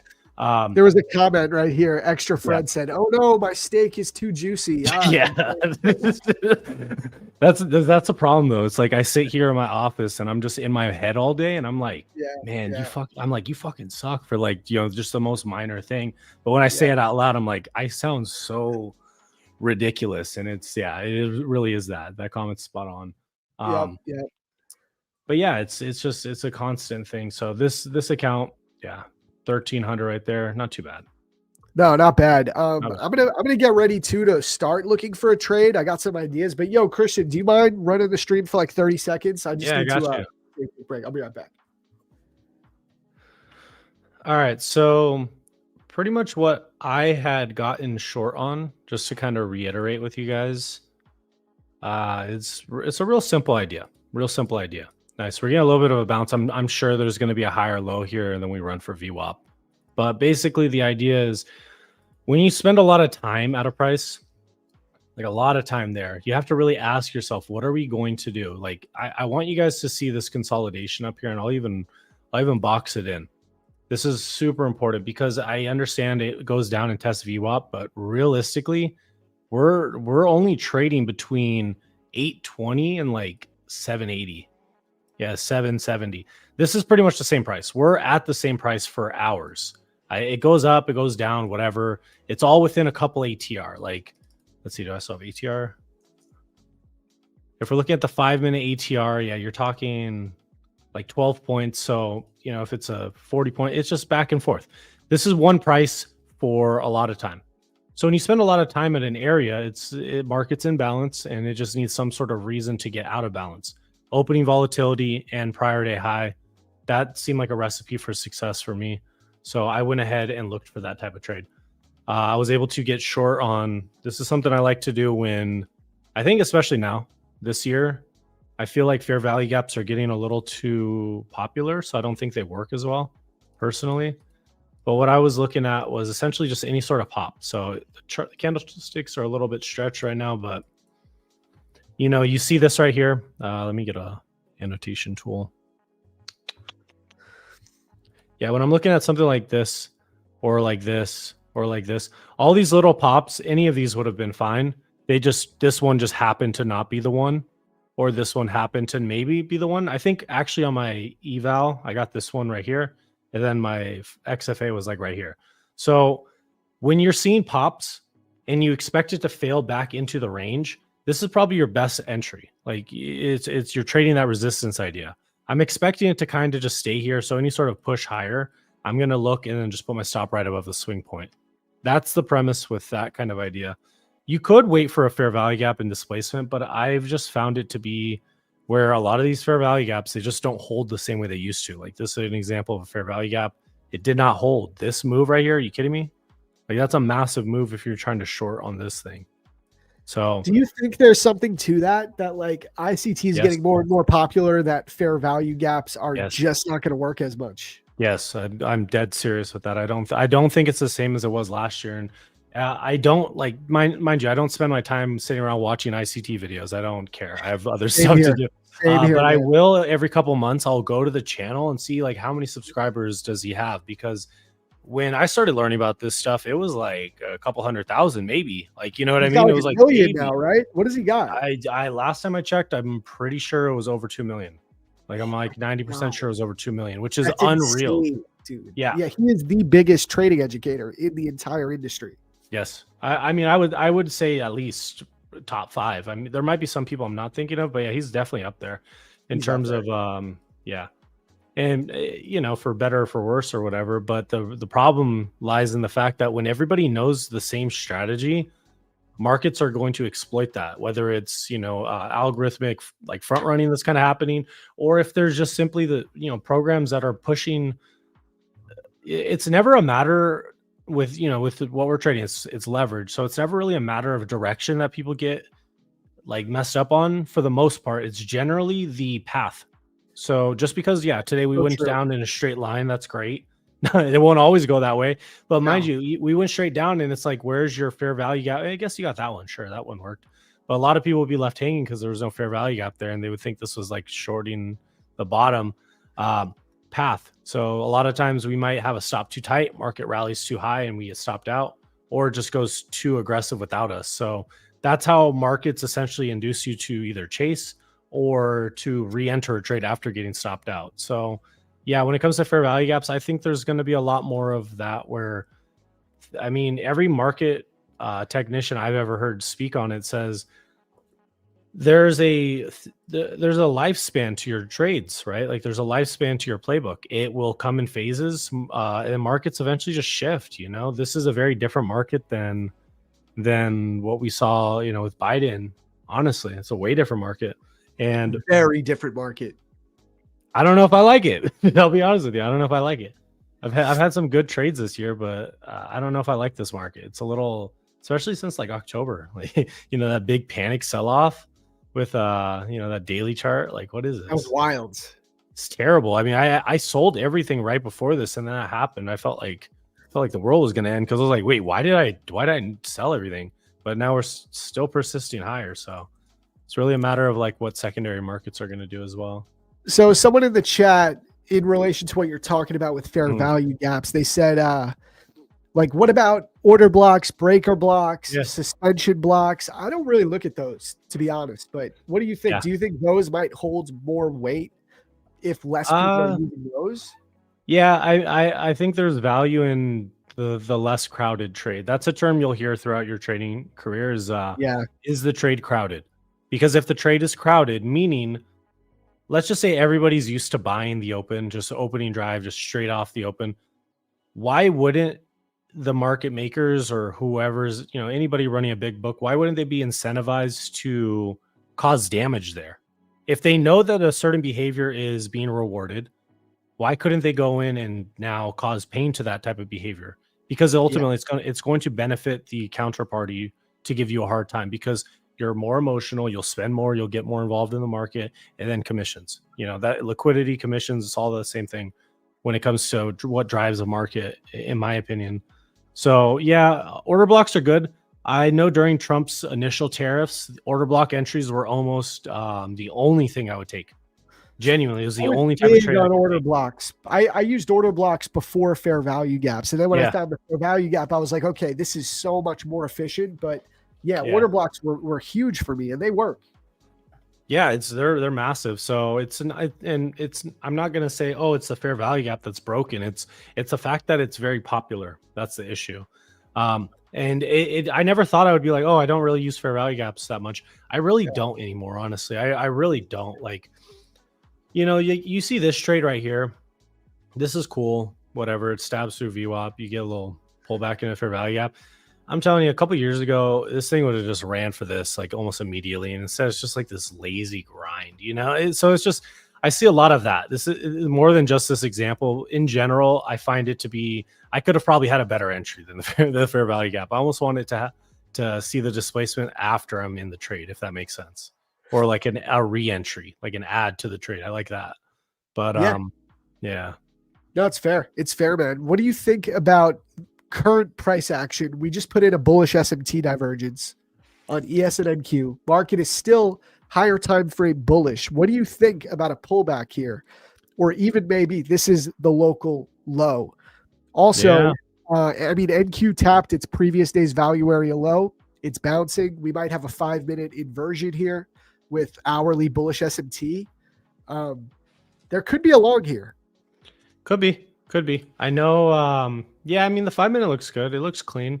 And again, this is one of those examples where it's like, yeah, where's your fair value gap? Like I see one right here. Obviously, I'm not blind, but we kind of color over it if we're being honest. It stabs a little bit over. It's not as clean as I've seen it in the past. This year entirely is like that. But when you stepped away for a second, I was saying that we could potentially see a run for VWAP. So this kind of setup makes sense to me. Volume isn't all that crazy though at the lows, if we're being honest. Yeah. It's kind of average. I mean, there's no real spike. So how do you use volume? Yeah, because I don't look at volume bars. Okay. Not really. I mean, you can look at volume. It's information. So every bit of information has some amount of edge. When you're trading stocks, volume matters. When you're trading the index, not as much. But when it's like a correlation of volume, so like extended price action plus exponential volume, that's like a stronger signal than just like, oh, a rising volume in an uptrend. Like, come on, that stuff's a little too remedial for me to really care about. But when it's, I'm seeing a big move like this, I almost want to see some massive volume for me to be like, oh, we're going to run these highs. Anything other than that, it's like maybe a technical bounce. But yeah, go ahead. Here, guys, I'll pull up my screen. I'll show you what I'm looking at. I did just set a limit order. Nice. And we'll see. I'm considering it. We'll see. Let me get my screen up. This one.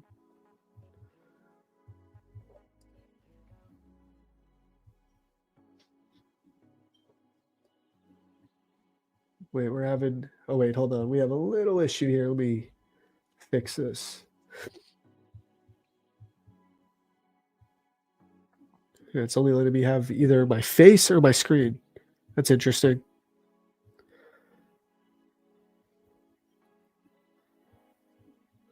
Okay, there we go. That's good. Let's remove this now. Interesting. I don't know. Okay. Well, the mainstream's most important.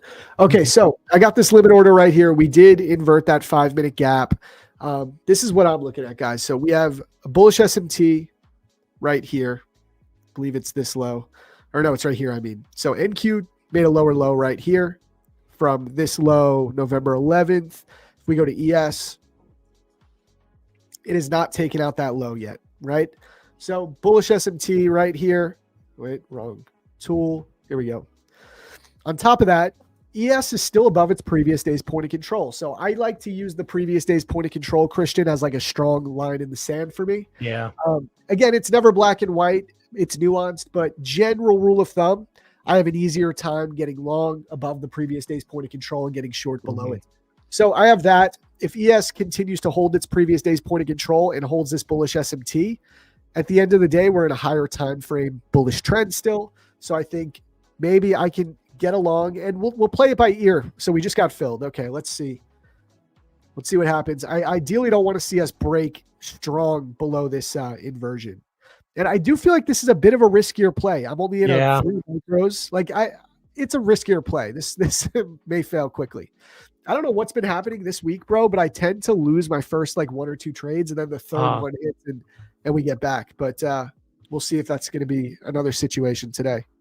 Yeah, it's just an aggressive location right now, given the context. But I mean, structurally, those are the types of things you look for. Yep. I know me I know the things that I'm like prone to. It's always being first to buy. So I have to keep that filter in mind because I'm like, oh no, I'm kind of dumb when it comes to being the first buyer. I don't know why. I think I'm gonna cut this one quick. I'll put my stop right here. We're about to get stopped. Jesus. Okay, guys. I don't know. Wait. Okay, we're gonna get stopped. I'll take the stop. Jeez, man. This happened. This was identical to yesterday, man. Identical. Yeah. I got stopped out on my first entry like so quickly. I understood that was a risky play, but it is what it is. What about the bearish logic? What do you see there? I mean, see anything? Bearish logic, we tapped into this higher 5-minute fair value gap. We're still below the POC on NQ. So if we're below the POC on NQ, and that's what I'm trading, easier bearish bias. Also, I will admit we didn't create a 5-minute fair value gap here. I think that's probably a big factor. Yeah, I did one of those little inversion, like the kiss above the inversion and then just fall off a cliff. I don't like those. Really, it's like, that's a big pet peeve of mine when I enter that and entering on an order block before it closes and my entry is like the high or the low and it never closes above or below the order block and it just tests that opening price and then reverses. That's like that's one of my biggest pet peeves. That and then also the inversion where it just barely goes above and falls off. Yep, exactly. So what did I lose on that? Let me just check. I'm trading 4 Tradeify accounts, so down 200, nothing crazy. Right. We're about halfway to the profit target on these accounts. So I've been trading small, man. Especially like I've just noticed that my first couple of trades have been losing in the morning session. So like I've been trading smaller in the morning, and then once I feel like I got a better read on the market, I've been upping the size. Like yesterday, I took 2 losses on stream, and then my third trade ended up being the winner. My first 2 trades, I was risked really small, 2 to 3 micros. By the time I got my third entry, price action kind of showed its hand a little bit more. If you remember yesterday's action, we had those equal lows. We had equal highs. I mean, we had the midnight open that I wanted to target. So we eventually broke back above the previous day's point of control. I took one more stab with a bit more contracts and ended a green day. People don't understand the importance of varying your bet sizes because not every trade is equal. Exactly. Not every trade is one instance of your edge appearing with a random assortment of wins and losses. Get out of here. Some trades some trades are just bad. Some trades you take are just bad. And you might take them and they're bad. But also you have to understand that if you position with smaller size, you can always work in size later. Sometimes being exposed to the market is enough. Sometimes the market isn't perfect. Sometimes price action is bad, but you can see something playing out. So you're saying, okay, how do I get involved in this? And I'll worry about sizing, when an opportunity presents. I wish I could explain how important it is. Like, if you can forecast a larger move and you could get in with like 1 or 2 micros or something, that's gonna, if it starts to work and give you that original idea, that little bit of size will impact your average price by a ton. So it's always worth considering. You don't want to just go around trying to, make $1 million from like $10 or whatever. You want to give it adequate risk, but there's a reason for you to use varied bet sizes. Swing hard when it makes sense, but if it doesn't make sense, just putt around, because Dude, you can either. I'm huge on that. I'm huge on varying your risk. So many people, they think it makes sense. Okay, your R is an exact amount, and every trade you risk that amount. It's just silly. There's higher probability trades, lower probability trades. I think a lot of people have a decent read on technical analysis, but that's one of the last things they're missing is being able to vary their bet sizes and manage your money that way. It's so important. That add into their positions. I know nobody adds to their positions. That's one of those things where it's like you're going to feel like it's the worst thing ever to do. But I'm telling you, the amount of money that you can make from risk that's free is unreal. It's unreal. Yep. So, okay, so yeah, go ahead. We just got a little bullish SMT. Do you think I'm getting caught up in liking along? We have a bullish SMT here now. ES still tapping. It just tapped its previous day's POC again. I feel like if the market is going to stay bullish, this is the spot it has to. Yeah, it has to hold above 600. I mean, if I want it to go lower, I want it under 600. Yeah, this is like my line in the sand. Yeah, exactly. So I mean, I could try again if I get an inversion, but I'm going to be a little more cautious here this time. We'll see. But yeah, the chat likes your mindset, Christian. They said that makes a lot of sense. Yeah, thank you guys. I mean, it's just really learning through experience. I do enough things the right way, enough things the wrong way, and you can look back over the calendar year and say, okay, what's actually beneficial to keep for the next calendar year? So reviews a huge aspect to your trading. Not only the mental stuff, but I mean with charts. So you're going to trade a chart almost every day. You should be screenshotting it, annotating it, identifying what opportunities exist within, number one, the days you are trading, and also the trades you're taking. I was on a call with one of my a friend of mine, I'm mentoring him or whatever, and we're just going over my notes from just years. Like I'm just showing him all these charts, and I almost forgot like how detailed I was when I first started. And you guys should always strive to be as obsessive with that as you can, because that's going to matter way more than getting the next funded account. You can always buy something, but you can't always have years of diligent study. That's something you can't buy. You cannot do anything but earn that. Dude, shout out to Austin Silver for me, because he's the guy who taught me how to do chart markups. I wasn't doing chart markups before that. And that was a major benefit in getting better at technical analysis for me. Just being as detail oriented as possible, annotating my chart and going back and looking at these things. My camera roll used to just be thousands of chart markups, man. I would annotate my charts in such a way that I always had in my mind I was going to turn it into a textbook every single time. Like so I would make infographics. I would compile screenshots together so I would have transparent layers. I would adjust it so it literally was very dynamic. And you could do a lot of that stuff just right on the Mac. It's not hard. But yeah, with a little bit of creativity, I would draw my attention to specific areas. If it's one specific candle, I might even have like a little zoom bubble on that one candle that I'm trying to point out. So that's something I learned from a mentor of mine as well. It's like one of the first charts I saw from him was literally like, it was like he was showing you something on the chart and you're like, wait, oh, okay. So I always had that frame. How do I design my charts in a way where a complete beginner or someone who has no idea about the market would know what I'm pointing at? And that's good for your pattern recognition, that part of your brain. So, bro, I know you said that the Biden presidency, you tended to enjoy that price action a little better. I for the most part agree with you. I think the Trump presidency price action has been weird, and it's been a learning curve for me. Yeah. But what's interesting is I've still had my best year ever in the Yeah. Trump presidency, like by far. I mean, part of that is just I'm getting better at trading. But what about you? Like you've been enjoying you enjoyed the previous president's market structure and price action, but how has your year been in the Trump presidency? Have you noticed a difference, or is it more just about like how you're handling it?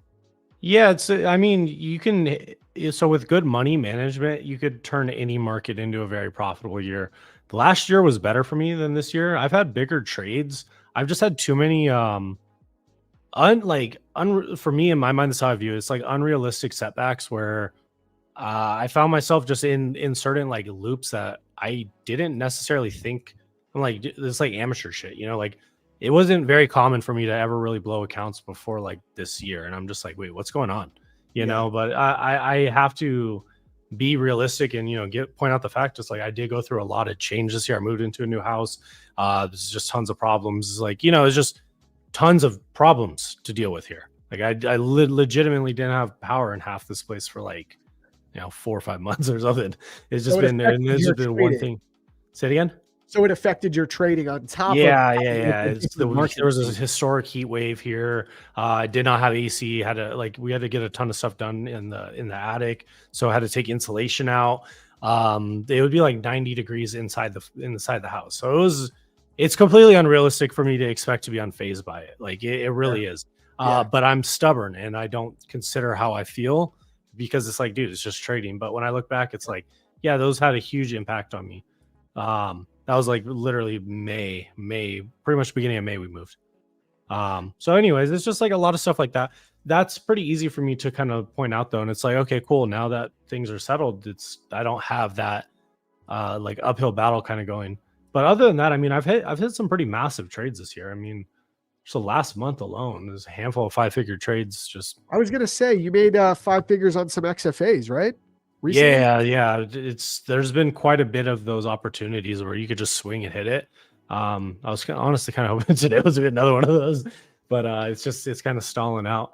So I have more ability now. It's just a matter of getting all of the mechanisms, all the components to align, because it's cool if you know how to read charts, but if you're trying to force outcomes, if you're impatient, if you're trying to rush the process, those are just going to fuck you up in different ways, or set you back in different ways.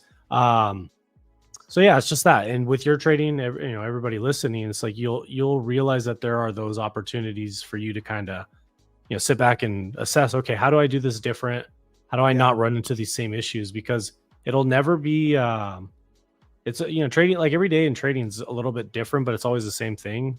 With your progress, that's kind of the same approach you need to have, or mentality, because you will run into issues that will rhyme, but they won't necessarily repeat in that way. Yeah, no, I completely agree, man. Changes in your personal life will always have an effect on trading. It's not like a regular job where we just go, we get our paycheck. Like, it's up to you. It's up to your personal performance day after day. Yep. And that's a blessing and a curse, right? It is what it is. I always tell people, like, to be a full-time trader, when you're making most of your money or a large portion of your income from trading, you need to be okay wholeheartedly with making your income in disproportionate waves, right? So I've had months, like out of this year, there was a 3-month period where I made probably 60% of my total P&L for the year out of 3 months. And I've had months where I was struggling. And if you try and think of this from the outlook of like a regular job where I need to make X amount per week or day or month, even, you're setting yourself up for failure, because it's going to mess with your mentality and your emotions. It's not like that. You can have a month where you don't make anything, even as a full-time trader. And then the next month you've made 3X, your biggest month. So it's just, you got to be okay with that type of lifestyle. And a lot of people are not. It's like, a lot of people get into trading because they want to make the money, but they can't handle living like that. It's, if you want to make money every day, there's a very specific style that most people are not going to trade to do that. And, the realistic thing is, knowing you are human and the market is the market, and there's limitations to what we can do. So I completely agree with you logically. I just think my brain sometimes has a hard time understanding that aspect, where, because trust me, there are times in the market where it's like No, I absolutely can make money every single day. And then you just need one day where that's not true. And it goes against, you never want to have incorrect beliefs about the market. I can make money every day is an incorrect belief for 99% of people.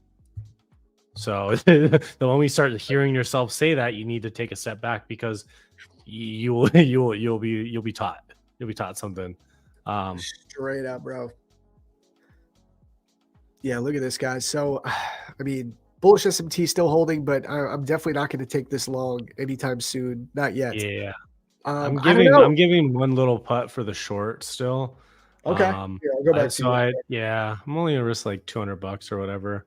It's really just looking at that level.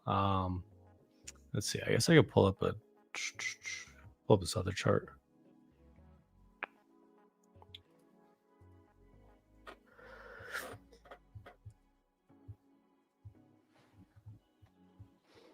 Yeah, we'll see that. I don't know how to do this. Okay, so yeah, I'm looking at that, just the same fair value gap you had pretty much. Just looking at that 30-second chart. So basically, if we could hold below this consolidation, I'm good. I'm risking like $275. I stole basically $200 right here on this. Like I saw you were saying you're gonna cut it, so I basically scalped the $200. Fair enough. I'm risking that 200 right there. So Beautiful. it's no harm, no foul with the 200 if I lose this right here. But basically, it needs to stay under that consolidation. It's not my favorite setup, and again, it's a fair value gap. But my idea is that it's just rounding over. That's what I'm thinking. I'm not really thinking about the gap itself, but rather the fact that this is kind of just softening. That's what I'm thinking. So if we get a break, and this is one of those trades where if we do break the lows, I'm expecting to go break even like really, really quickly, because I need to see a big candle. Right? Like I don't want to see it kind of hover and go back and forth. Those are the trades I like. I like a trade that snaps into movement and then I'm just break even immediately. I don't like to leave risk on after it starts to move in my favor, really. Yeah, makes sense, man. Makes sense. By the way, guys, we are going to run a giveaway pretty soon. Christian, first off, I want to thank you so much for coming on. Yeah, bro. Yeah. Thank you for having me. Appreciate it, man. You're the man. I would love to have you back on again soon. Yeah, anytime. Yeah, I love chatting with you, because we trade actually pretty similarly, man. We both use volume profile, we use ICT, but we still have different outlooks at times. And that's great. That's the beauty of technical analysis. Yeah, there's no way you're ever going to be right all the time for any trader. It's just not possible. There's two sides to every trade. Sometimes good trades fail. Like and that means that sometimes you could be wrong and still be like, you make money on the trade. So I think people get too fixated on, like, even the fair value gap entries. You can do the opposite on the fair value gap trade, and it works sometimes, because that's how the market works. So yeah, it's always good talking with you. I like, going back and forth. It's always good. Absolutely, man. Yeah, we'll definitely have to get you on again soon, bro. But thank you so much again, brother. Much appreciated. Yeah, thank you. All right, we'll talk soon. I'll hit you up on Discord soon. Take care, brother. Good, brother. Yeah, take care. Peace.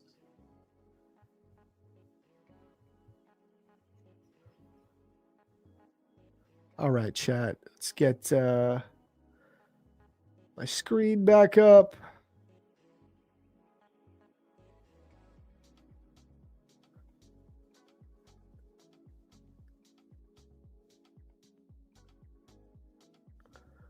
Try to figure this out.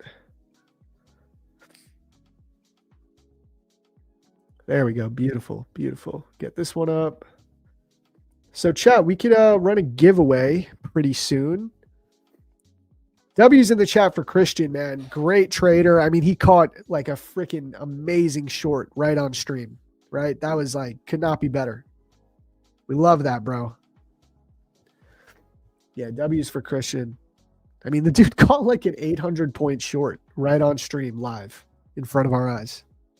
But yeah, guys, I mean, I kind of like his short idea. It does feel like we'll probably make one more low at the minimum, and then we'll see where the market takes us. I don't know. I took a kind of a subpar trade. I'll admit, I cut it quick. I'd be at break even right now if I just held it, but I don't think I want to sit in that, I do think we could still go up. We have a 15-minute fair value gap up here. This could be a draw on liquidity, but we do have to keep in mind we're below the previous day's point of control on NQ. ES, though, is currently above it, but it's looking a little heavy. We got to see how we react here. There will be a bullish SMT as long as ES holds above this swing low.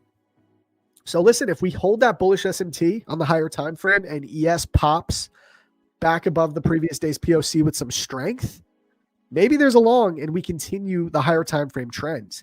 But I don't know. It doesn't feel amazing. It doesn't look amazing to me. I think we could also be like, do we want that daily fair value gap? I feel like if the market rips from here to that gap, we'll go, oh yeah, that made sense. But if it drops to these relative equal lows right here, it's definitely a valid scenario. We could take out previous day's low. What time is it too? It's 10:30. So the initial balance has just been set as well, right? So that's the first hour range of the day. So initial balance low on NQ is coming here at 25,560. Remember, I look at the initial balance a lot. And if you break one side of the initial balance, chances are you're not coming back up to break the opposing side of the initial balance. So this can help us with our directional bias, right? So listen, if it holds and we get back above the POC, maybe we look for a break of the IB high, but when we're at the lows right here, we can't be super confident in anything like that. We're kind of we've entered a consolidation, so we got to see where the market wants to take us next. I think getting long here is too obvious. I think NQ is probably going to want to sweep this low. That just seems more realistic, but we'll see. We will see. This 1 minute fair value gap still holding up. So we didn't even get an inversion yet. So there's no reason to really want to take a long just yet.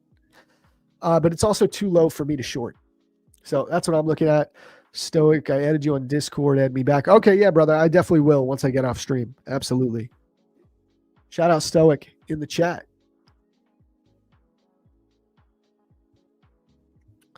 Yeah, I think we're going to get another swipe lower.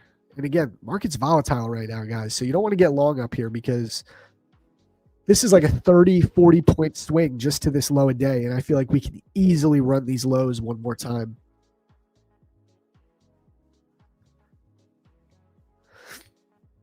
So let's be careful here. We can run a giveaway while we wait for the market to set up with a trade idea. Do we want to run a giveaway? Give away some Blue Guardian accounts? What do you guys think? Let me know, chat. I'm down if you are.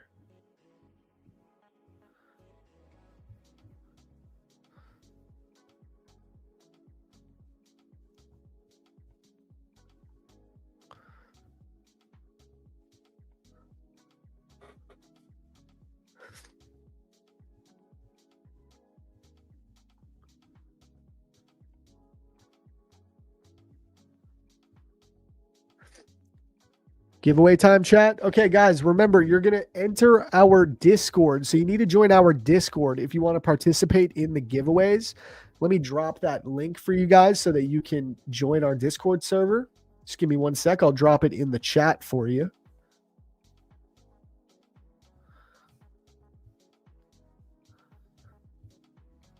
I'll drop it in both streams. So drop it in here and drop it right here.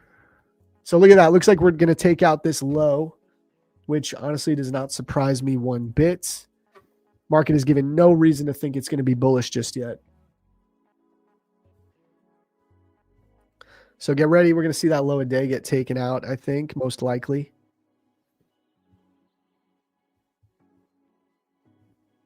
Really volatile market right now, guys. Very volatile.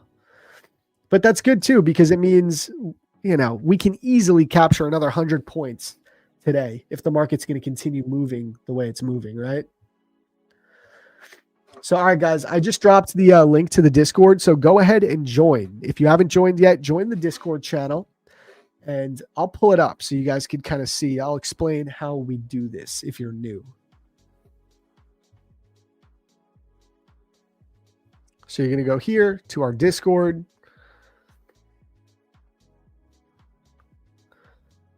No one enter yet. I see some people entering early. These entries are not going to count because I didn't tell anyone to enter yet. I'm going to set the marker here. So I'm going to say to enter the giveaway, type top 1 futures. Okay, so now you guys can go ahead and enter the giveaway. I'll count all entries below my initial message right here inside of the PFM TV channel under stream chat. So I see you guys entering. That's perfect. We'll let that run up. And look at that. Market just made a new low a day. Not surprising. And this is what we're going to do, chat. I'm going to take a quick break. We will be right back with the winner to the giveaway. We'll give away 2 accounts at least. And I still got like 4 more to give away. So stay tuned. We'll be doing more. And I will be right back. Quick break. Don't go anywhere. And then we will get the winners to our giveaway. So stay tuned. Be right back.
All right, chat. We back.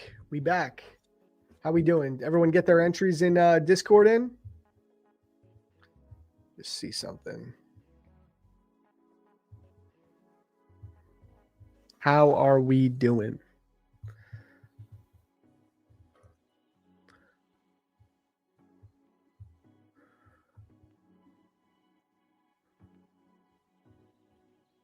I kind of want to long this again. Just get my screen up on the other stream.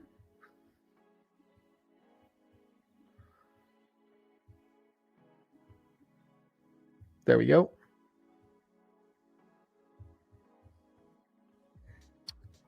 I don't know what's going on here.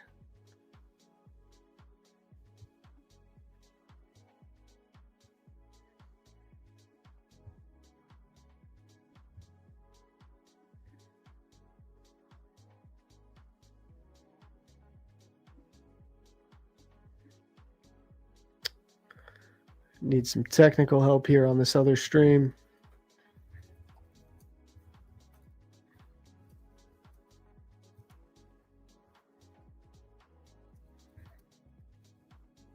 All right, let's focus. Guys, I kind of want to take a long here. I'm not going to lie.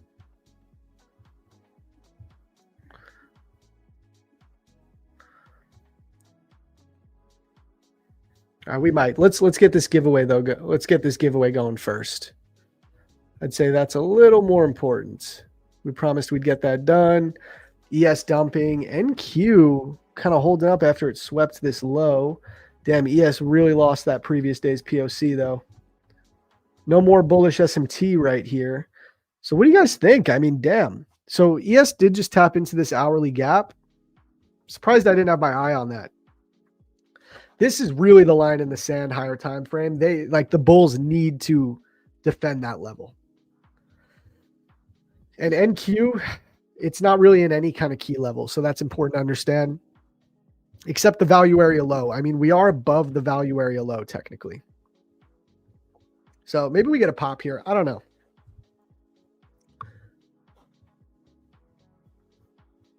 All right, let me get this giveaway going though.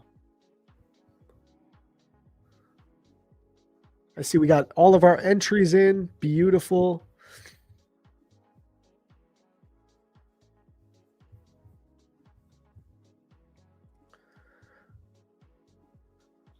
Chat, if anyone's in a trade, let me know what you're in because I'm still not in anything.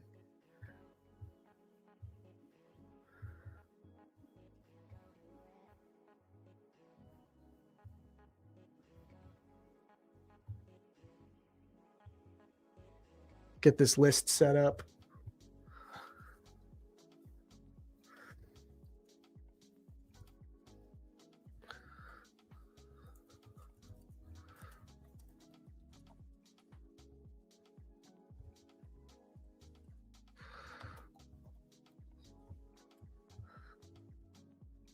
Man, I want to long this so bad, but I don't want to catch myself trying to fight the trend.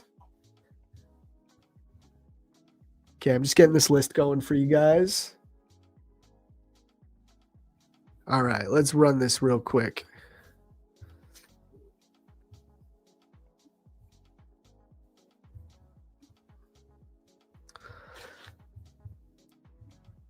All right, chat, we ready?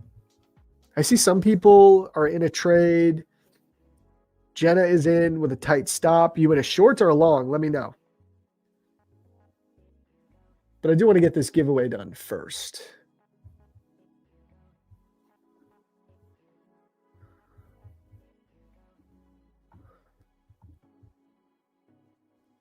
Who's ready?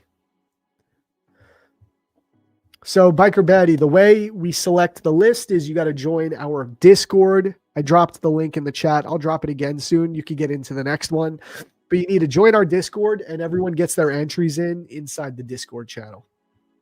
But okay, let's do this real quick. We'll give away 2 Blue Guardian accounts on 3. 1, 2.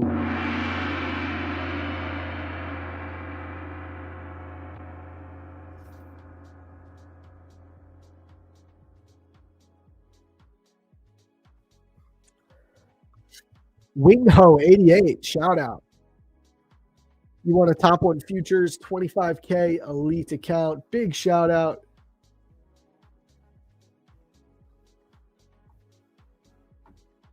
Oops, man. There's a learning curve to running 2 studios, guys. I will admit.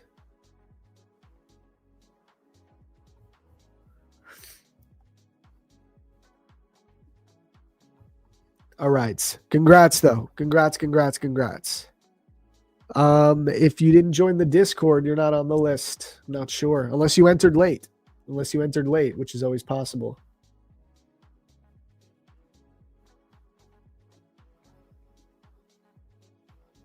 Let me just get this going. So listen, this is how you're gonna claim your accounts too. You're gonna go to PFM support on X, and you're gonna DM them there. Okay, you're gonna DM them with your Discord handle, and that is how you will claim your account. But okay, let's do one more. You guys want to do it for a duck race? We can do a duck race.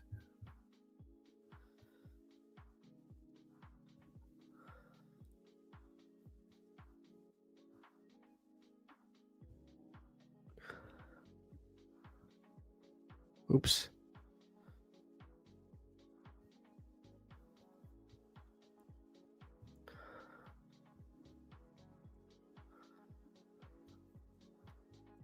Bam. We'll do 45 seconds. All right. Here's how we go. Let's do it. Yeah. Biker Batty on Discord. We mentioned it many times. You have to join the Discord, type in a keyword in the chat. That's how you get your entry in. Don't worry. We'll do one more giveaway today, and you'll have time. You'll have time to enter that one. But all right, let's run it, guys. 1, 2, 3.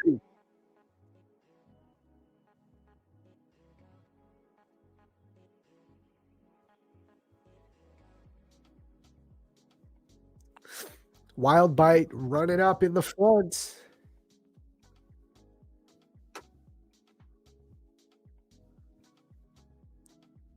Oh, it's anyone's race still. Diablo's coming up in front. We got a ton of people in front. It's anyone's race right now. We got Addy Squires. I recognize that name. Addy Squires leading the charge. Come on.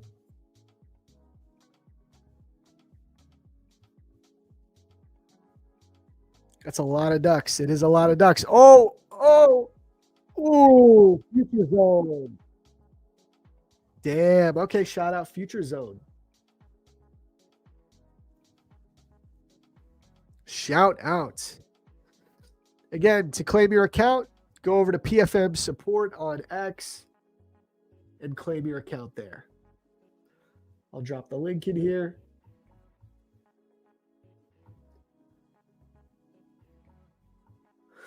One more. We'll do one more soon. We'll do another giveaway soon. Stay tuned. Stay tuned.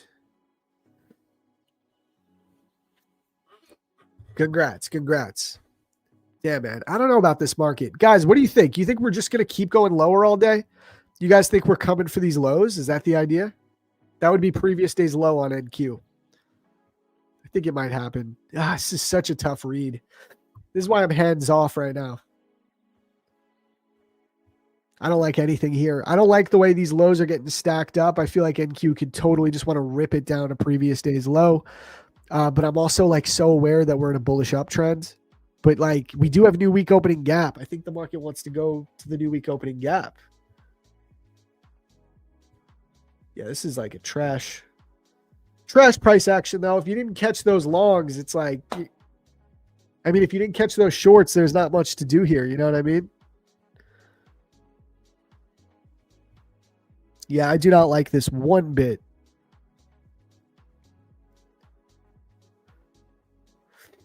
US 30 following now, lower on NQ, says Stoic Jake.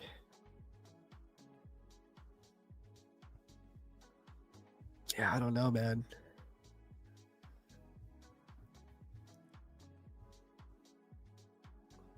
ES below its previous day's point of control. We don't even want to consider a long until at least ES gets back above its POC. Listen, we tapped into an hourly imbalance, though. Like, guys, in hindsight, if this bullish trend stays, higher high, higher low, higher high, higher low, and then the market rips back up right here after we tap that hourly imbalance, wouldn't be crazy, right? Would not be crazy in hindsight. NQ still has that daily imbalance above. That could be a draw on liquidity. But this is just like, there ain't nothing here. I don't want to short this low personally.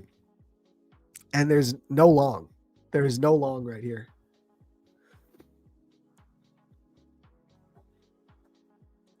Hey, Zach, really enjoying your stream since the beginning of the week. Can't always join, but when possible, great to be here. As per market, so far I'm still bearish, but previous stays low down here. Shout out, Marco. Thanks for tuning in. We love having you, bro. Yeah, still bearish down here. I don't see why we stop where we are. You know what I mean? Damn, this market is so volatile too right now. Like, we're not going anywhere in this consolidation, but these are like 50-point swings, man. There ain't nothing to do here.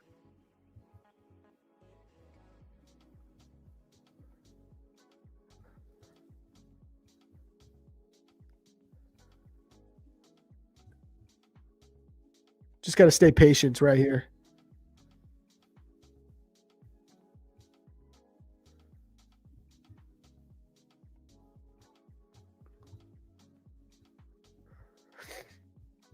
Short from the 15-second, 30-second time frame, extra Fred. Okay, shout out, bro. I mean, honestly, the shorts are the only move from where we currently are. So I don't hate it. I can't join it because it's just too low for me, but I get it, bro. If you're on the 30-second, you're in and out. You're going with lower time frame action. So from here to here, it could catch you a nice move based off the 30-second.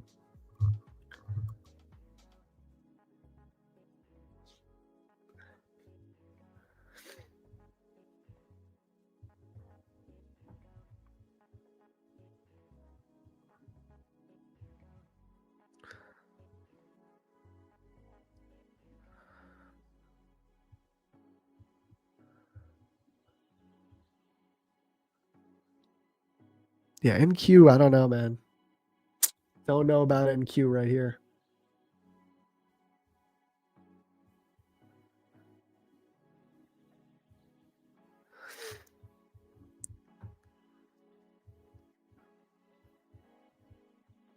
I just don't want to short down into this hourly fair value gap, man. I just got no interest in doing that. ES just tapped into a higher time frame bullish level.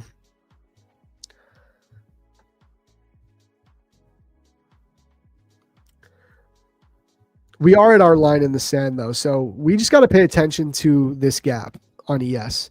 This gap, if the market's going to go higher for the next day or two, this gap needs to hold price.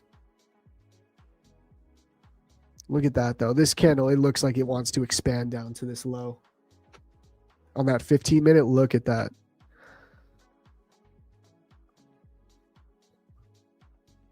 All right, here we go, guys. About to expand.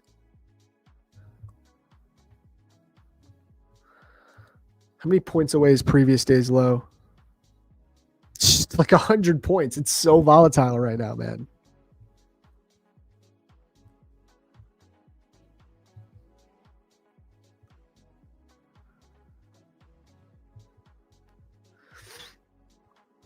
You got to know when not to trade too. You know what I mean? And right now is definitely a time to not trade. All right, here we go. Expansion coming. I mean, NQ's coming for previous day's low. I don't see why not. Ain't nothing to stop it here.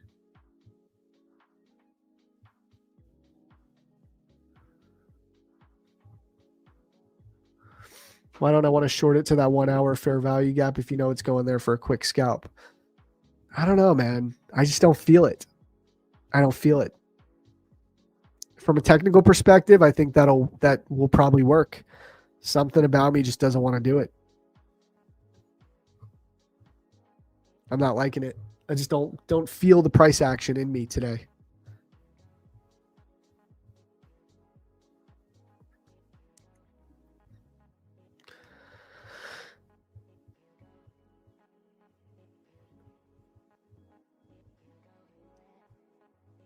I mean, look at that. Look at that poll though. 110 votes, 64% bullish, 36% bearish, and look what happened today.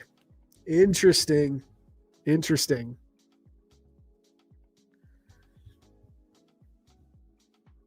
Maybe I'll log into Apex. Maybe we could take a short scalp on Apex. I don't know. Let's see.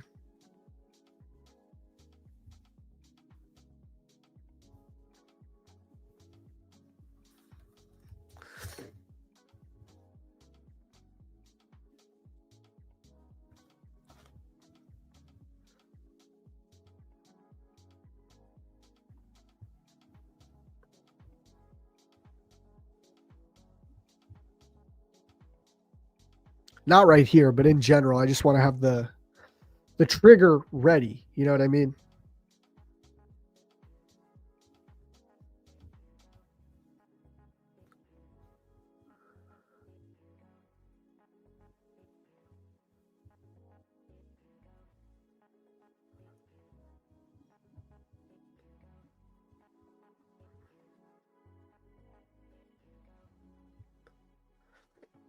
NQ will definitely take out that low a day. That's for sure.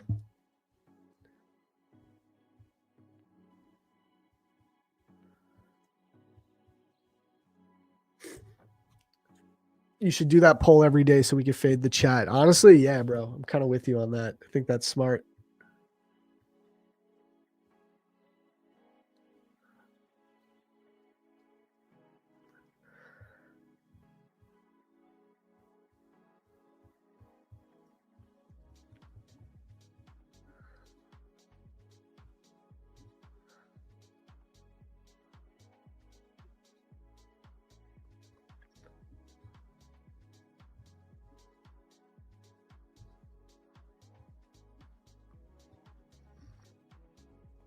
You guys think the new week opening gap is coming next?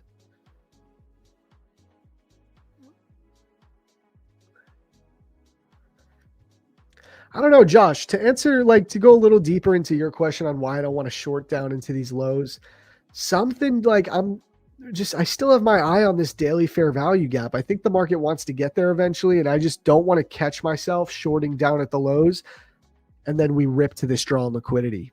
I just like something is just telling me. Now we could go lower first, like you said, into that 4-hour gap. I think that's very feasible. But I don't know. This daily gap just doesn't seem like something that wants to get left. And this is kind of what happened yesterday, right? It was on a much smaller scale, but we sold off all morning and then ripped back up to the highs. This is yesterday's low, 11:30. Yeah. 12:30 low. There still might technically be an SMT. Yeah, there's still technically an SMT. Like, we could pay attention to this. It's more apparent on the 5-minute. So see this swing low right here, guys? 12:20, 12:30 area. NQ took out that low, right? We go to ES. It has not. This is that swing low. There's still a bullish SMT. We're still in a higher time frame uptrend. ES is right now bouncing from a 1-hour fair value gap. I don't want to short into that. And we have targets above that I think, the market is probably more interested in longer term. So yeah, I just don't want to fade that. So I don't want to get short down here. I think a lot of people are probably building into short positions right here. Could it work? Yeah. If you could follow momentum and it could work, but I'm not as interested in it at all. Yeah, we'll do that poll every morning before the open. I like that idea. It is what happened yesterday. Exactly. And listen, maybe a lot of people are thinking that, and it's going to actually do it this time and follow through. It looks like we're at least going to make like a new low a day. Like, so I don't see why we'd leave this wick now, but I don't know. NQ could take out its previous day's low, and then it goes.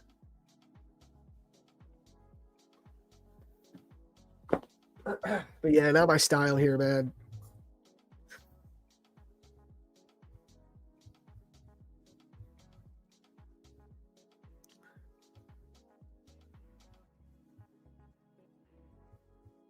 Okay, here it comes. Take out that low. ES going 2.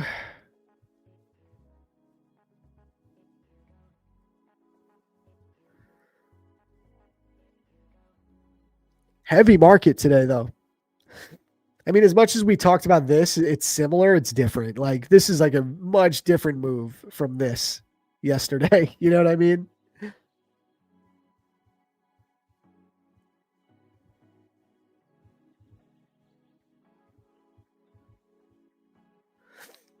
Yep, we will make a new low. All right, wait. Should we do a new poll? I got an idea.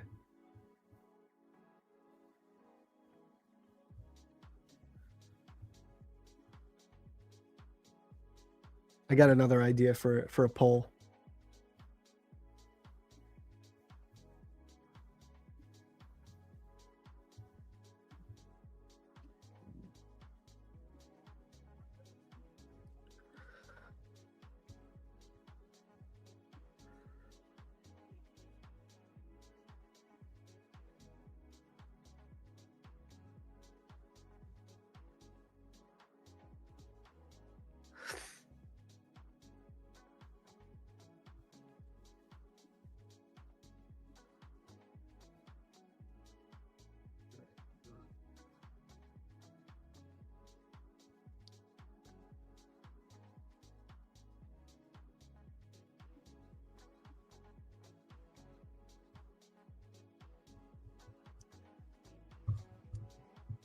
All right, chat. You think it's going lower or higher from here? That's the new question.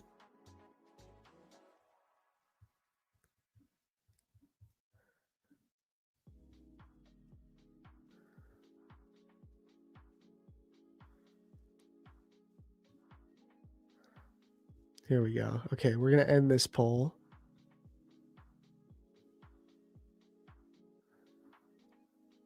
Start a poll.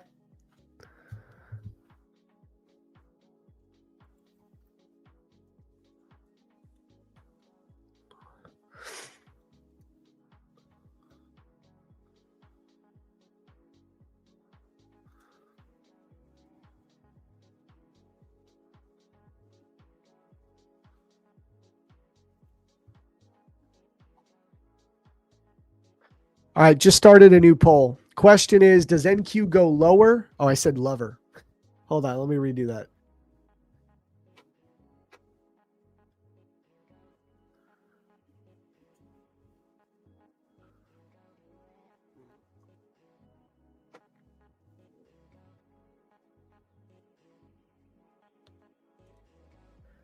Okay, new poll. Lower or higher? Simple question.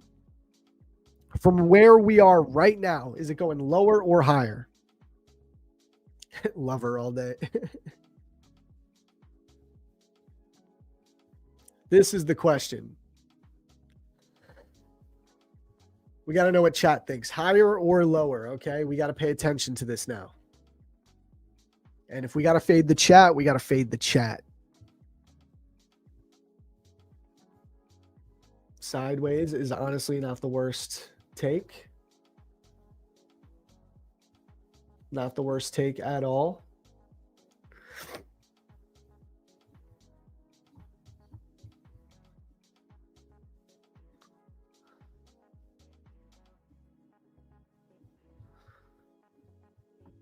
NQ trying to get a little pop here, but not really doing anything promising.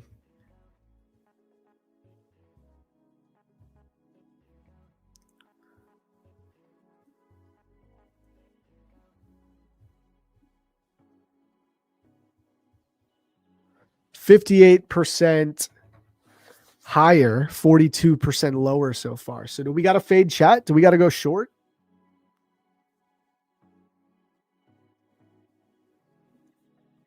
I don't think I want to short it though.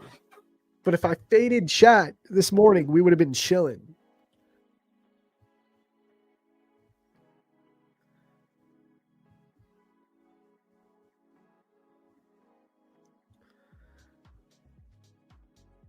Josh is telling me go short, fade the chat. Fuck. I mean, we're definitely going to make a low a day. That's for damn sure. We're going to make a new low a day. I got no entry here. I can't enter, but look at these stacked lows. We'll take these out. We'll take these out.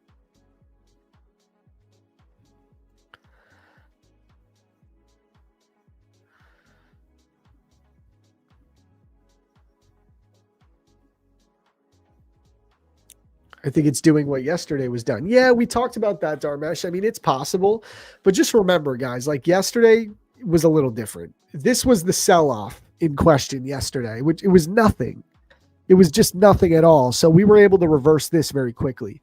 This sell-off that happened yesterday is way different than this. This has a lot of volatility behind it. There's a lot more conviction in these sells versus these. You know what I mean? When you're like zoomed into the screen, you see this and you go like, oh, this is bearish. And then we reversed. This is very different from this. So take it with a grain of salt, but I do hear what you guys are saying. Yeah, it's hard to get an entry. There's no trade right now. There's no entry here.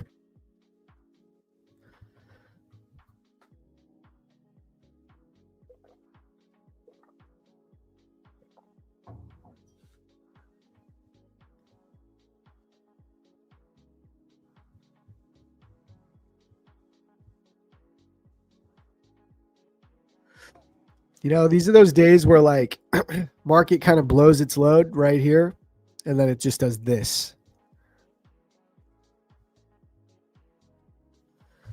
I think the high probability short already happens to the midnight open. Yeah, absolutely. Yep, and we'll take the low. Yeah, we're about to take the low. So we'll take it from there, see what happens after. Do we expand or do we slow down? But we definitely take this low.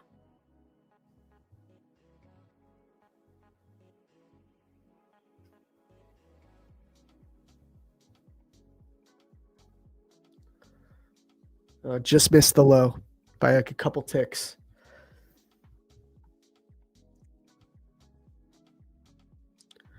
ES as well.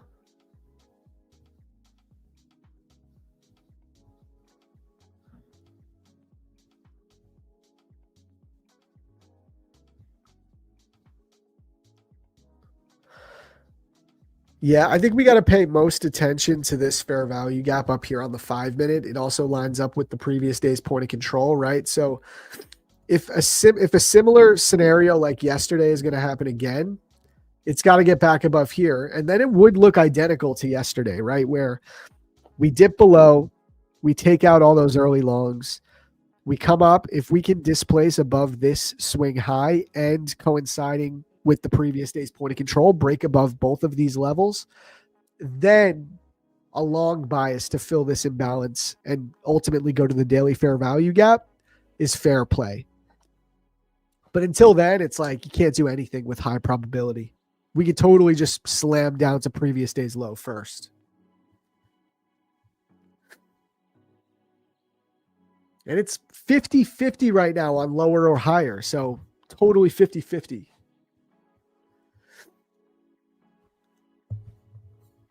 Big boy liquidity under those equal lows. Yeah, probably, bro. I mean, like, why would the market not want to come down, take this low too now? It's like so close, you know?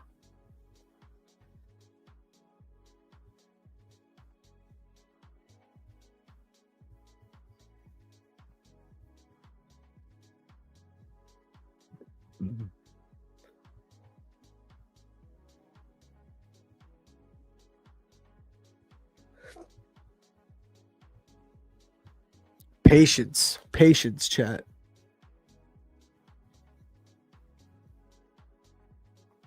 Chat, when we hit 100 likes, we'll do our last giveaway. So stay tuned for that. Let's get to 100 likes. We're close.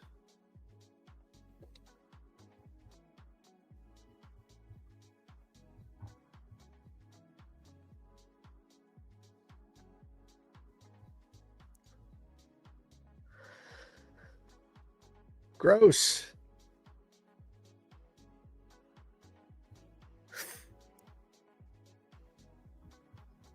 This is non-tradable price action right here. Not tradable.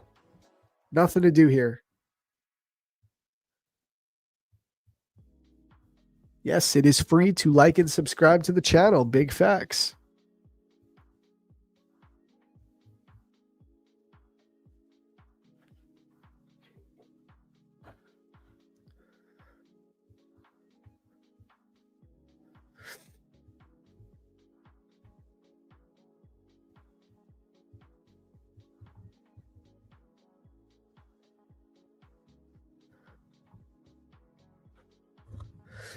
All right, just take the low out already so we can see what happens next. You know what I mean? Like, we know we're going to take this. Just take it. Hurry up.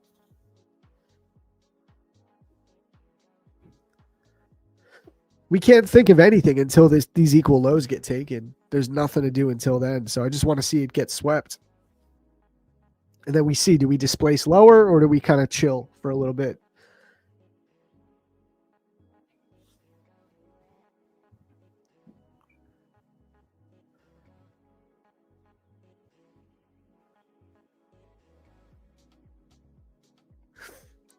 Now we got a small edge. 52% says higher, 47% says lower. And just as that happened, look, we're starting to sell off.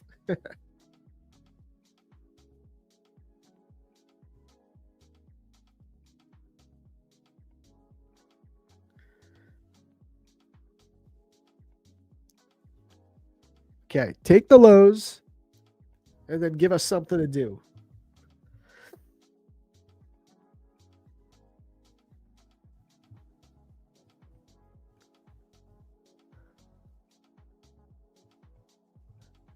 Okay, here we go.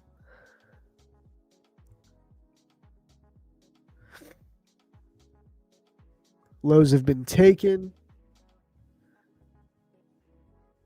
Let's see what happens next.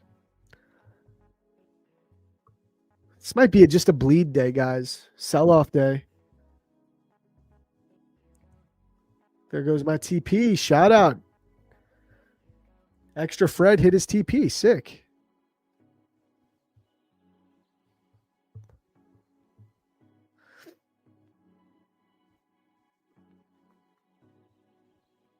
Part of me wants to turtle soup this so bad. We're not gonna, but that's my temptation right now is to turtle soup this.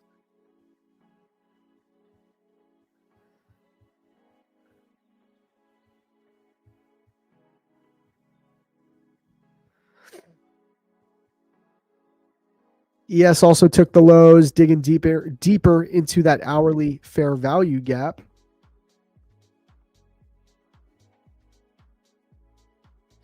Very slow grind to the bottom. Yeah, the worst type of trading. Okay, I mean we're going, guys. We are going.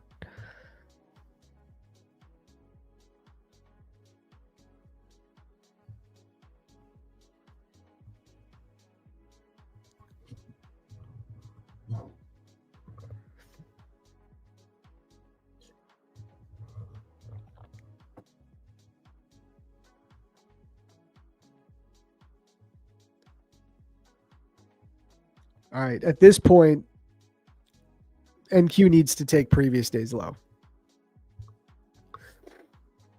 The wicks on the 1 minute putting me off, not going to lie, looks messy. Yeah, it's messy. It's messy price action. But, I mean, we're going to take previous day's low, guys. I don't see why on earth we would leave previous day's low untapped now. That doesn't mean we can't pull back first, but, like, previous day's low is coming. So, without a deep pullback, there's no short to previous day's low. I'm not going to short the low a day. But this is the target now. Previous day's low, 25,478. Damn, Trader Scalper's been short since 761. Amazing, dude. I'm jealous. I haven't caught a move like that in a hot minute.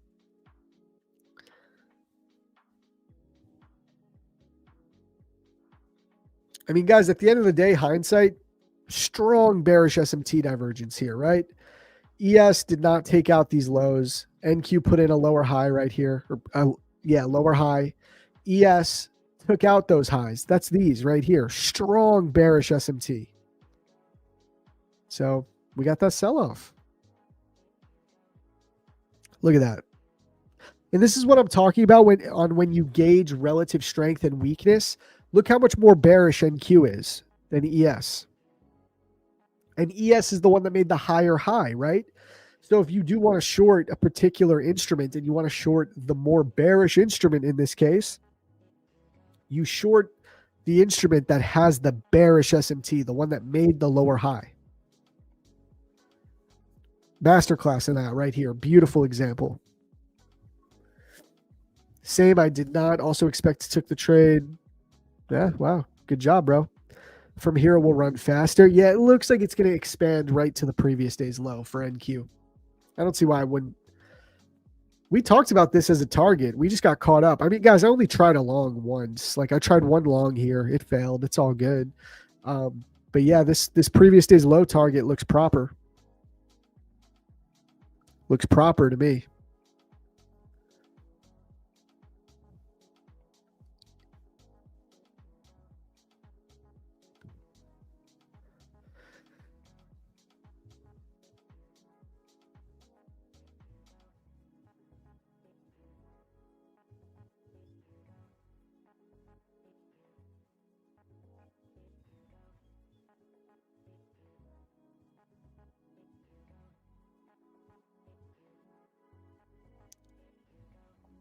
I would really prefer to just see it expand here because it's like, would we really leave previous day's low like that untapped? You know what I mean? When we got this close.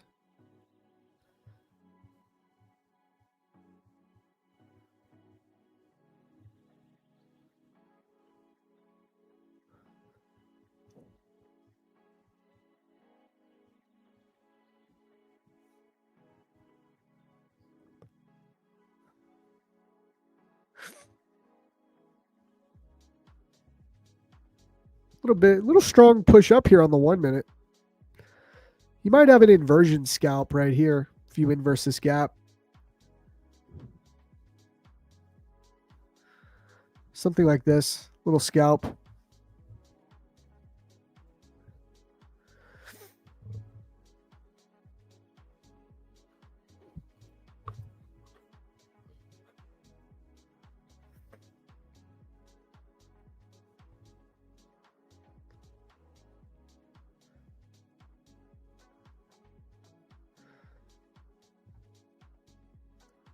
Still inside this hourly gap. ES holding the hourly gap for the time being.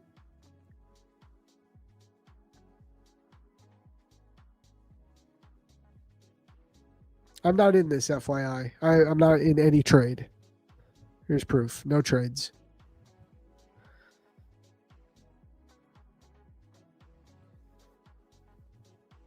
But that's an idea. I can see this run up.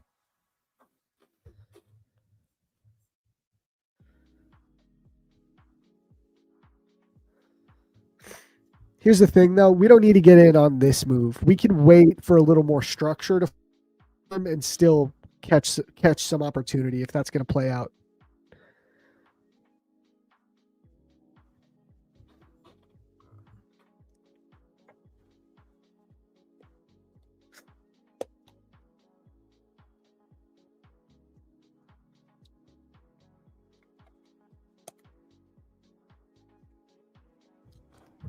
Nice little retest of that inversion. I don't trust it, though, but I'm watching it.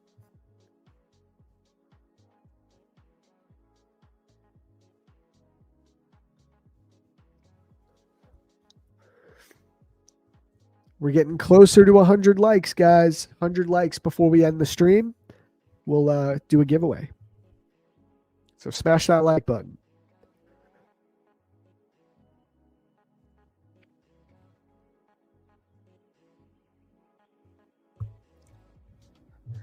I'm going to try to take one more trade before we get off. And I'm going to do it on Apex. Dude, oh man, I'm tempted.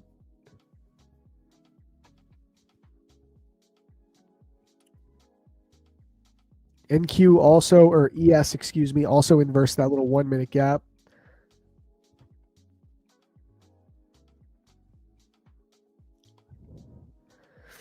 You still got 40 minutes left on this hourly candle. So we have no idea if this is going to inverse anytime soon or if it's going to hold. Is Blue Guardian safe? Yeah, absolutely. Guys, so any firm that's listed on Prop Firm Match is going to be a safe firm, at least a firm that you know is going to pay you out, okay? My Funded Futures, Alpha Futures, Top One Futures, Funding Ticks, Apex Trader Funding, Funded Next Futures, Tradeify, Top Step. Blue Guardian is a Prop Firm Match listed firm, okay? These will be firms that you can trust to actually pay you out. That's what Prop Firm Match is all about. Helps you compare, contrast the best prop firms that are actually trusted. Okay, that's the whole mission statement of Prop Firm Match. And of course, you can get the best discounts using code match on any PFM listed firm. I always say, if you're too lazy to actually do your research, when you want to try out a new firm, if you're lazy, just go to checkout, type match into checkout for the coupon code. If you get a coupon with it, it's a PFM listed firm. You're good to go. But yeah, Blue Guardian is listed on there. They got 60% off with code match right now. Solid deal. I would say what I think the best value right now, though, is Top One Futures 55% off instant funding. I think that's the best value currently with the current promos for code match. 55% off Top One Futures on the instant funded accounts is like fire. Second best value, in my opinion, is actually Apex, because you got 70% off with code match. But the thing that I really love about this current promo is $40 activation fees, which is insane. Most activation fees are minimum like $140. $40 lifetime activation fees is nuts, dude. So yeah, those are my two like best value deals with Prop Firm Match listed firms. And then the next one that I always have to mention is Tradeify, because I just think they're the best futures instant funded firm in the space. So I love Tradeify. Shout them out. 30% off with code match. So you pay a higher premium with Tradeify, but they're just like, they're top tier firm. That's my take on that. According to you, your one prop firm name. Can you clarify? Not sure what you mean there. So this hourly fair value gap still holding for now. Man, it hasn't been the best morning, guys. Not much going on. So look, you got a little retest of that inversion. I feel like this long scalp idea might play, but again, I'm not taking it. I'd like to see a break back above the value area low at least. So let's see if that happens. If you look right here, we tapped the value area low, going lower. So nothing yet. Maybe a strong break above the value area low on the 5-minute. If we get some displacements on the 5-minute time frame, I think it could start looking okay to maybe come up, take this high.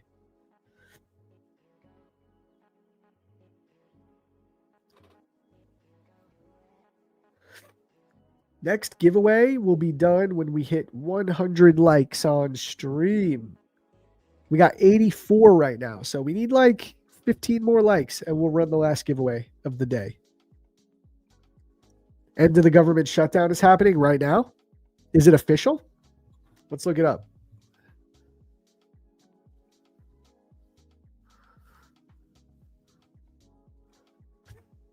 House expected to vote today on ending the record-long government shutdown. Can you believe that? The government has been shut down for the longest point of time in history. We're making history in all the wrong ways, chat, in America. But yeah, okay, so hopefully these are all, this is 15 minutes ago, 7 minutes ago, Trump live updates, House to take up bill to end the government shutdown. Looking good, looking promising. Will that give us a bullish pop? I don't know. Could go either way. But there could be volatility there, so that's important. If we get some volatility up in here because of that, maybe we get a move up, or maybe we rip to previous day's low. But yeah, absolutely wild, man. Do you think NQ will react to the news? I mean, it always reacts to news for the most part if it's high impact. This is a little different though, because it's not like an economic number that's going to bring an immediate injection in volatility. But if that headline really starts to pop and we get an official notice that the government is opening back up, I think that will definitely bring a pop in volatility, no doubt. Doesn't mean it's going to go up though. It could go either way. I'm not one of those people that tracks fundamental news to give me a directional bias. I trade purely technical analysis. The only thing I know about I use news for is to be engine drivers of volatility. That's it.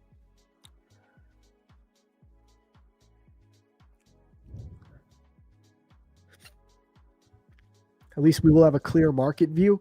Kind of, Ike. I mean, at the end of the day, there's always an excuse for why there's not a clear market view.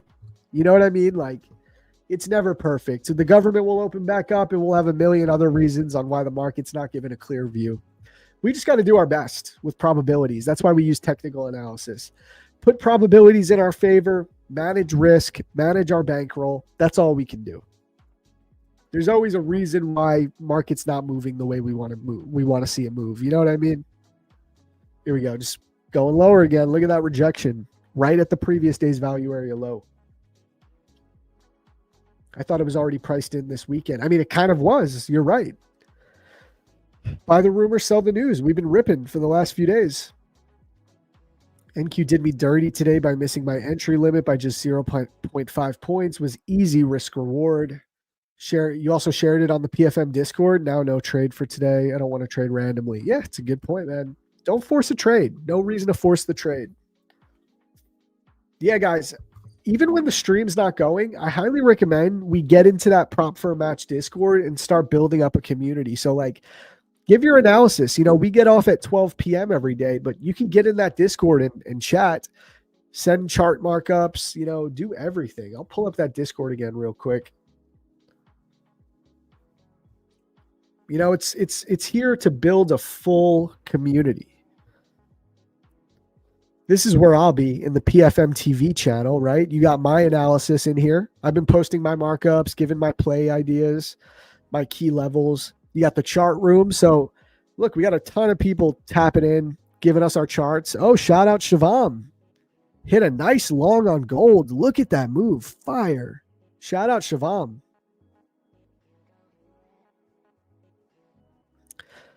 Demo, this is you. Missed your trade by 0.5. Damn, bro.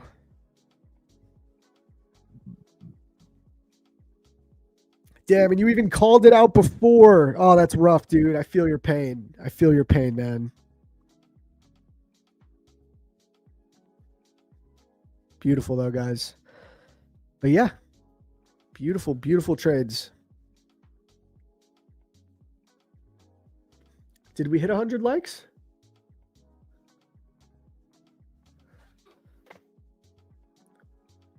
$101.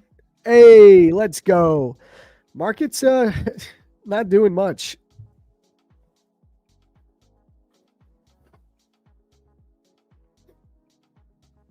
Blue Guardian 60% code is code match. Code match for 60% off Blue Guardian right here.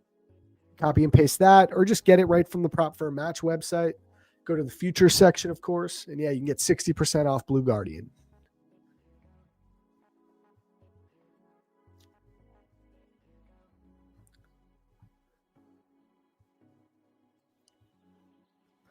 All right, chat. Let's run this giveaway. Let's do our last giveaway because market's not doing much. I'd love to see it bounce, but I'm not trusting it. As of right now, just 1L on the day. That's it. That's all I got. But all right, guys, this is what you're going to do to enter the giveaway. I want you to join the Prop Firm Match Discord. So you have to enter through our Discord. Okay, I'll drop the link here for anyone that needs it.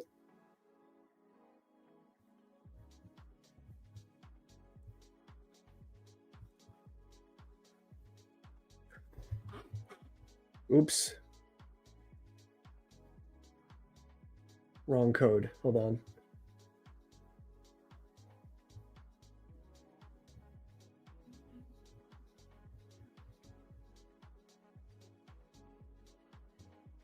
Here you go, chat. So join the Discord. I'll give you guys time to do that. Do I trade CFDs? Nope. I'm primarily a futures trader. It's where I made my money, bro. I used to trade CFDs, but I moved over to futures a couple of years ago, and I just trade better on futures. Made 6 figures this year in payouts, and I significantly grew my trading business once I moved over to futures. I actually have a video coming out about this on why I prefer futures over CFDs. I get into all of the reasons. And yeah, I highly prefer futures. I think it's a more efficient market to trade, especially for prop firms because of the copy trading scalability. But all right, let's run this giveaway. So nobody enter yet. I didn't tell anyone to enter just yet. I'll pull this up for you guys. Make sure to join our Discord. So this is what you're going to do. You're going to go to the PFM Discord. You're going to go over here to the stream chat under PFM TV. No, guys, no, stop spamming. I'm not going to run the giveaway if you spam the Discord. First off, we're not giving away Blue Guardian accounts. So you typing that isn't doing anything. I'm not going to do this giveaway if you guys keep spamming this chat. I'm telling you right now. Stop typing, guys. Stop typing in the chat. Too early. I will not run this giveaway. I'll leave. I'll end the stream right now. Stop spamming the Discord. People just don't listen.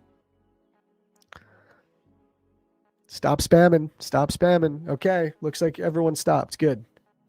So here's the thing, guys. We're not giving away a Blue Guardian account. We already gave away all the Blue Guardian accounts. We're going to give away top 1 futures. People are still spamming. I'm going to sit here. I'll sit here and wait.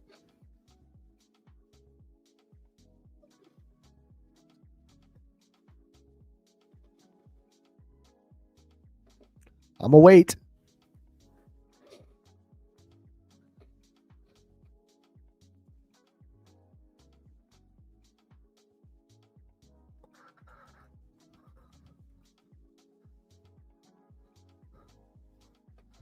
Okay, go ahead. Type top 1 futures into the Discord stream chat. Go ahead. Everyone underneath my initial message right here will be counted. Damn, NQ coming up.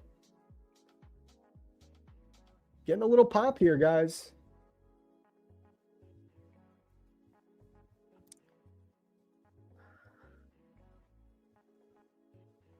Would love to see us get to this hourly fair value gap. I'd love to see us go higher for the day now. We'll see.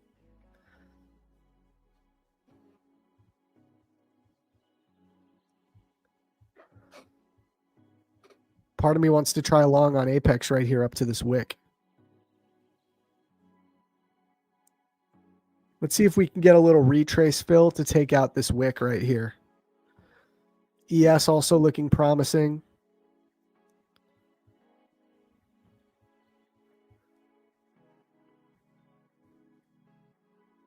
We might miss it. We're going to miss it. Okay, I'm going to cancel this. We're going to miss it. It's all good.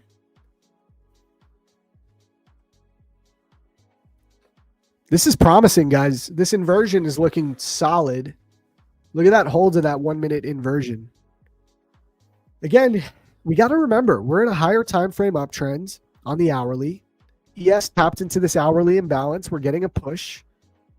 We have potential draws on liquidity, right? So we have all these stacked highs on ES.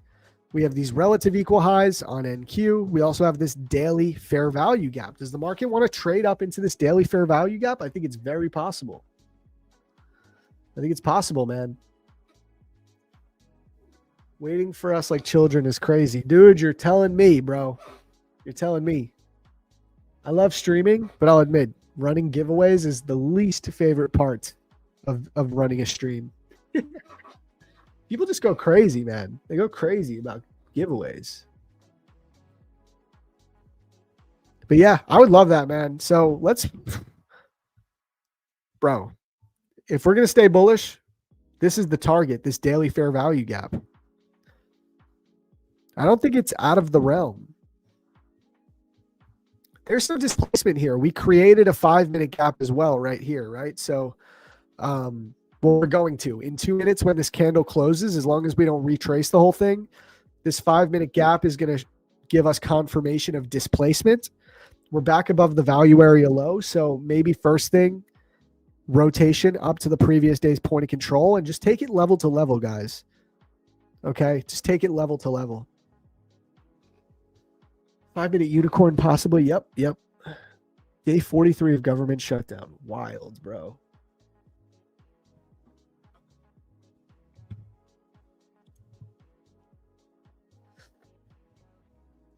I think we'll take out this wick at least. But we'll see. We'll see what happens first. This is a nice move, though. This is promising. And listen, if we just go lower, we go lower. But this looks pretty promising to me. For ES, again, bouncing from this hourly fair value gap, but I think you would want to see, to be like really confident, we would want to see a strong 5 minute candle closure above the previous day's point of control. We get a strong 5 minute closure above the POC. I think it'll be similar to yesterday's situation where we grind lower all day and then PM session comes and we rip back up to continue higher time frame trends. So yeah, I think it can happen. But not going to force it. We just got to chill. It looks like I'm going to be trading PM session if I want to try and make some money today, you know?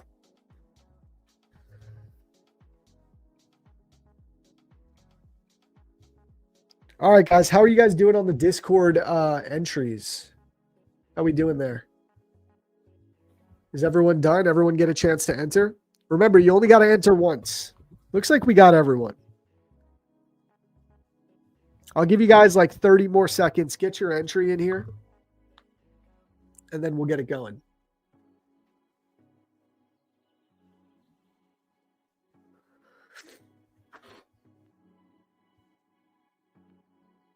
Dino made a few bucks today. That's nice.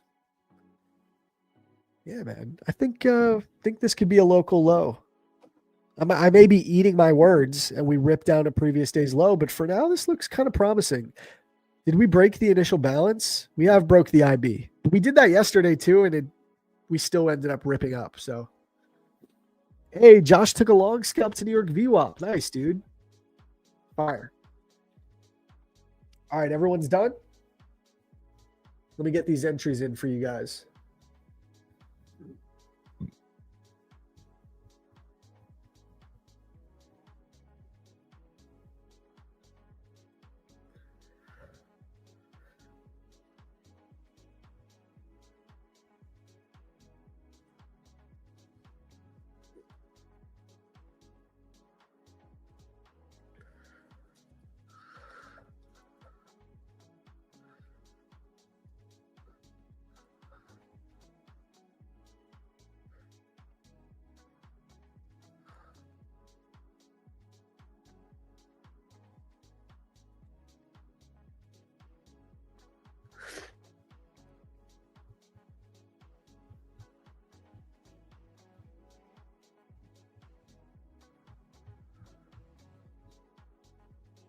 Getting these names going. Give me a sec.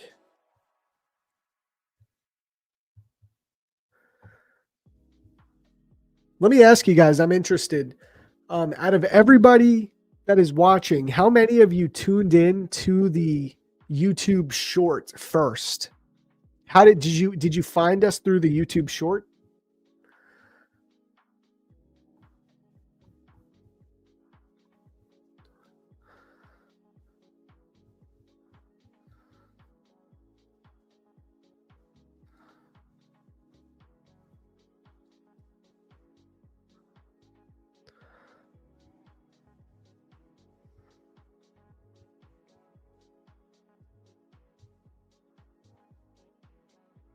Hey, Surya, I see you entering multiple times. That's not going to help you, okay? You only need to enter once. If you can't be spamming. And by the way, guys, I already got all the entries. So if you missed it, you missed it. But we got all the entries right in here.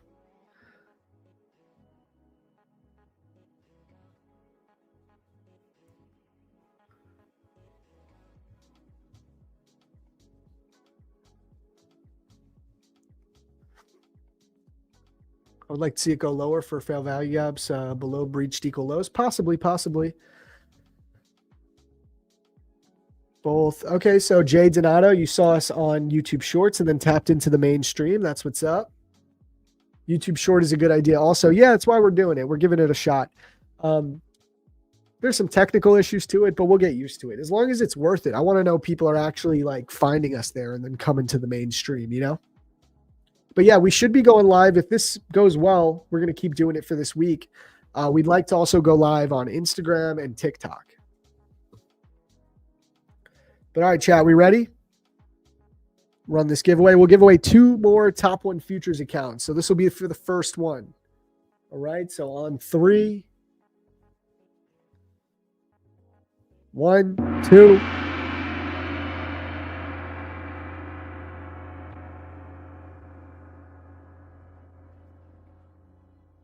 All right, let's see who's got it.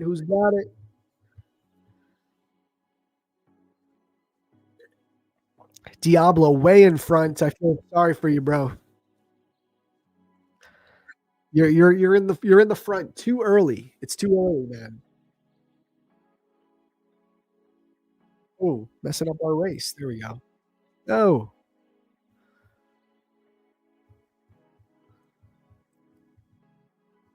I see Josh in there. I see Benny right here. Benny's got a good lead. He might actually have it. Let's see.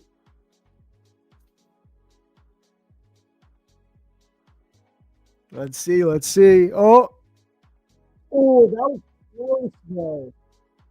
See, that one was good because it was actually pretty close. But we got the Stoic in here, the Stoic Troglodyte, whatever that means. Shout out. You want a Top 1 Futures account, bro? Congrats.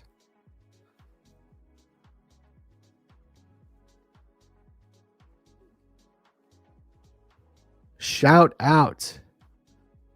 So this is what you're gonna do, bro. To claim your account, you're gonna go over to PFM support on X. I'll drop it in the chat right here.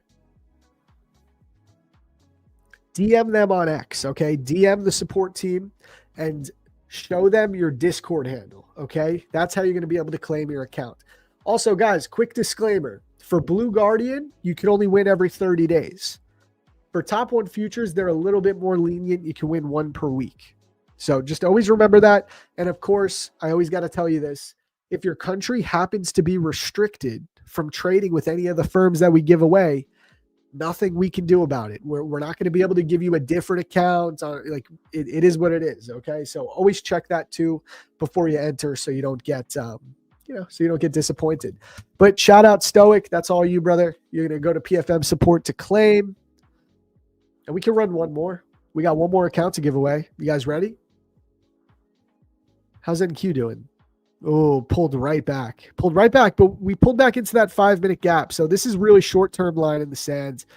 Listen, if we just break through this, it's like, it's over. Okay. So we'll see how we react in here.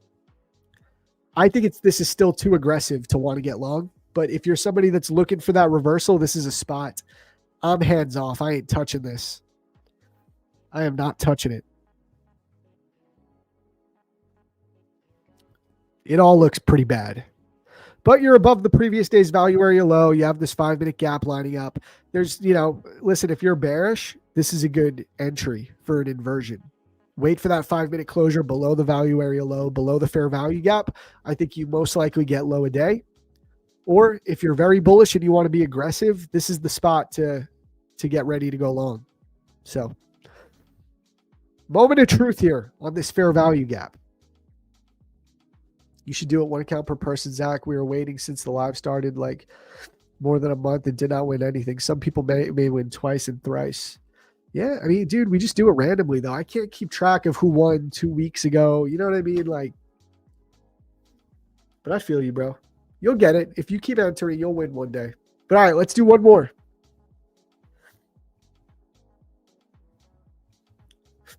One, two.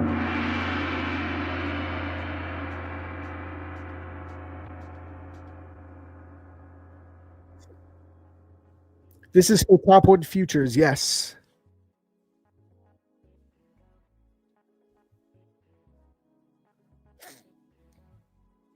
We can push low. We going lower again? Yeah, we're still staying right there. 30 seconds. You got Harshid in the front. Why not Blue Guardian? I gave away 4 Blue Guardian accounts today. That's all. That's why. Arpon, stop spamming asking me about Blue Guardian, bro. I see Josh in the front. I have hope for you. Let's go. Yo, Arpon, I'm gonna kick you if you ask that again. Straight up. Mia. Let's go. Okay, Mia FX. You have won top 1 futures. So again, this is what you're going to do. Go to PFM support on X. Bam. DM them here. Show them your Discord handle, and you will be good to go. Shout out Amia. Congratulations. Yeah, man, I don't like this. I don't like this market one bit today. We're holding this gap, but it doesn't look promising. It looks like we want to slam right through.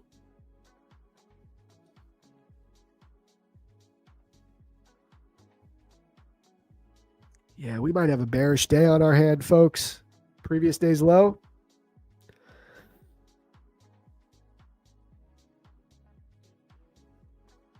Ooh, we had a little 1-minute bearish SMT here, guys. Here's a good example of how you can use SMT on the lower time frames. Look at this.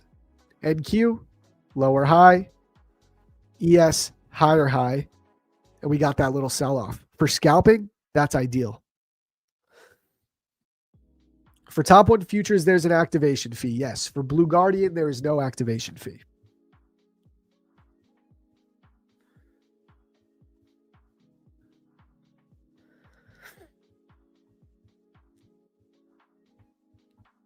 All right. Technically, we inversed this gap, but I don't like it yet. We still got previous day's value area low here. I'd be cautious.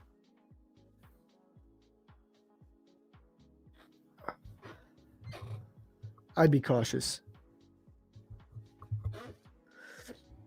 Be careful. We have sudden volatility in the market because of the government shutdown, end of shutdown. Yeah. I mean, I hope there's volatility. All right, chat. I think we're going to leave it there. No, you cannot exchange an account. No, you cannot. It is what it is. All right, guys, we're going to leave it there for the day. Thank you so much for tapping in. Shout out to DecipherTheAlgo for being our guest. Tomorrow, we have a really good guest. We have Lawrence coming on. Lawrence, the investor. Stay tuned for him tomorrow. Going to be a great conversation. And listen, we took an L today. It is what it is. We got to do what we got to do. But peace and love, gang. I will see you tomorrow. Same time as always, 8 a.m. And we'll just take it there. Have a good one, guys. Peace.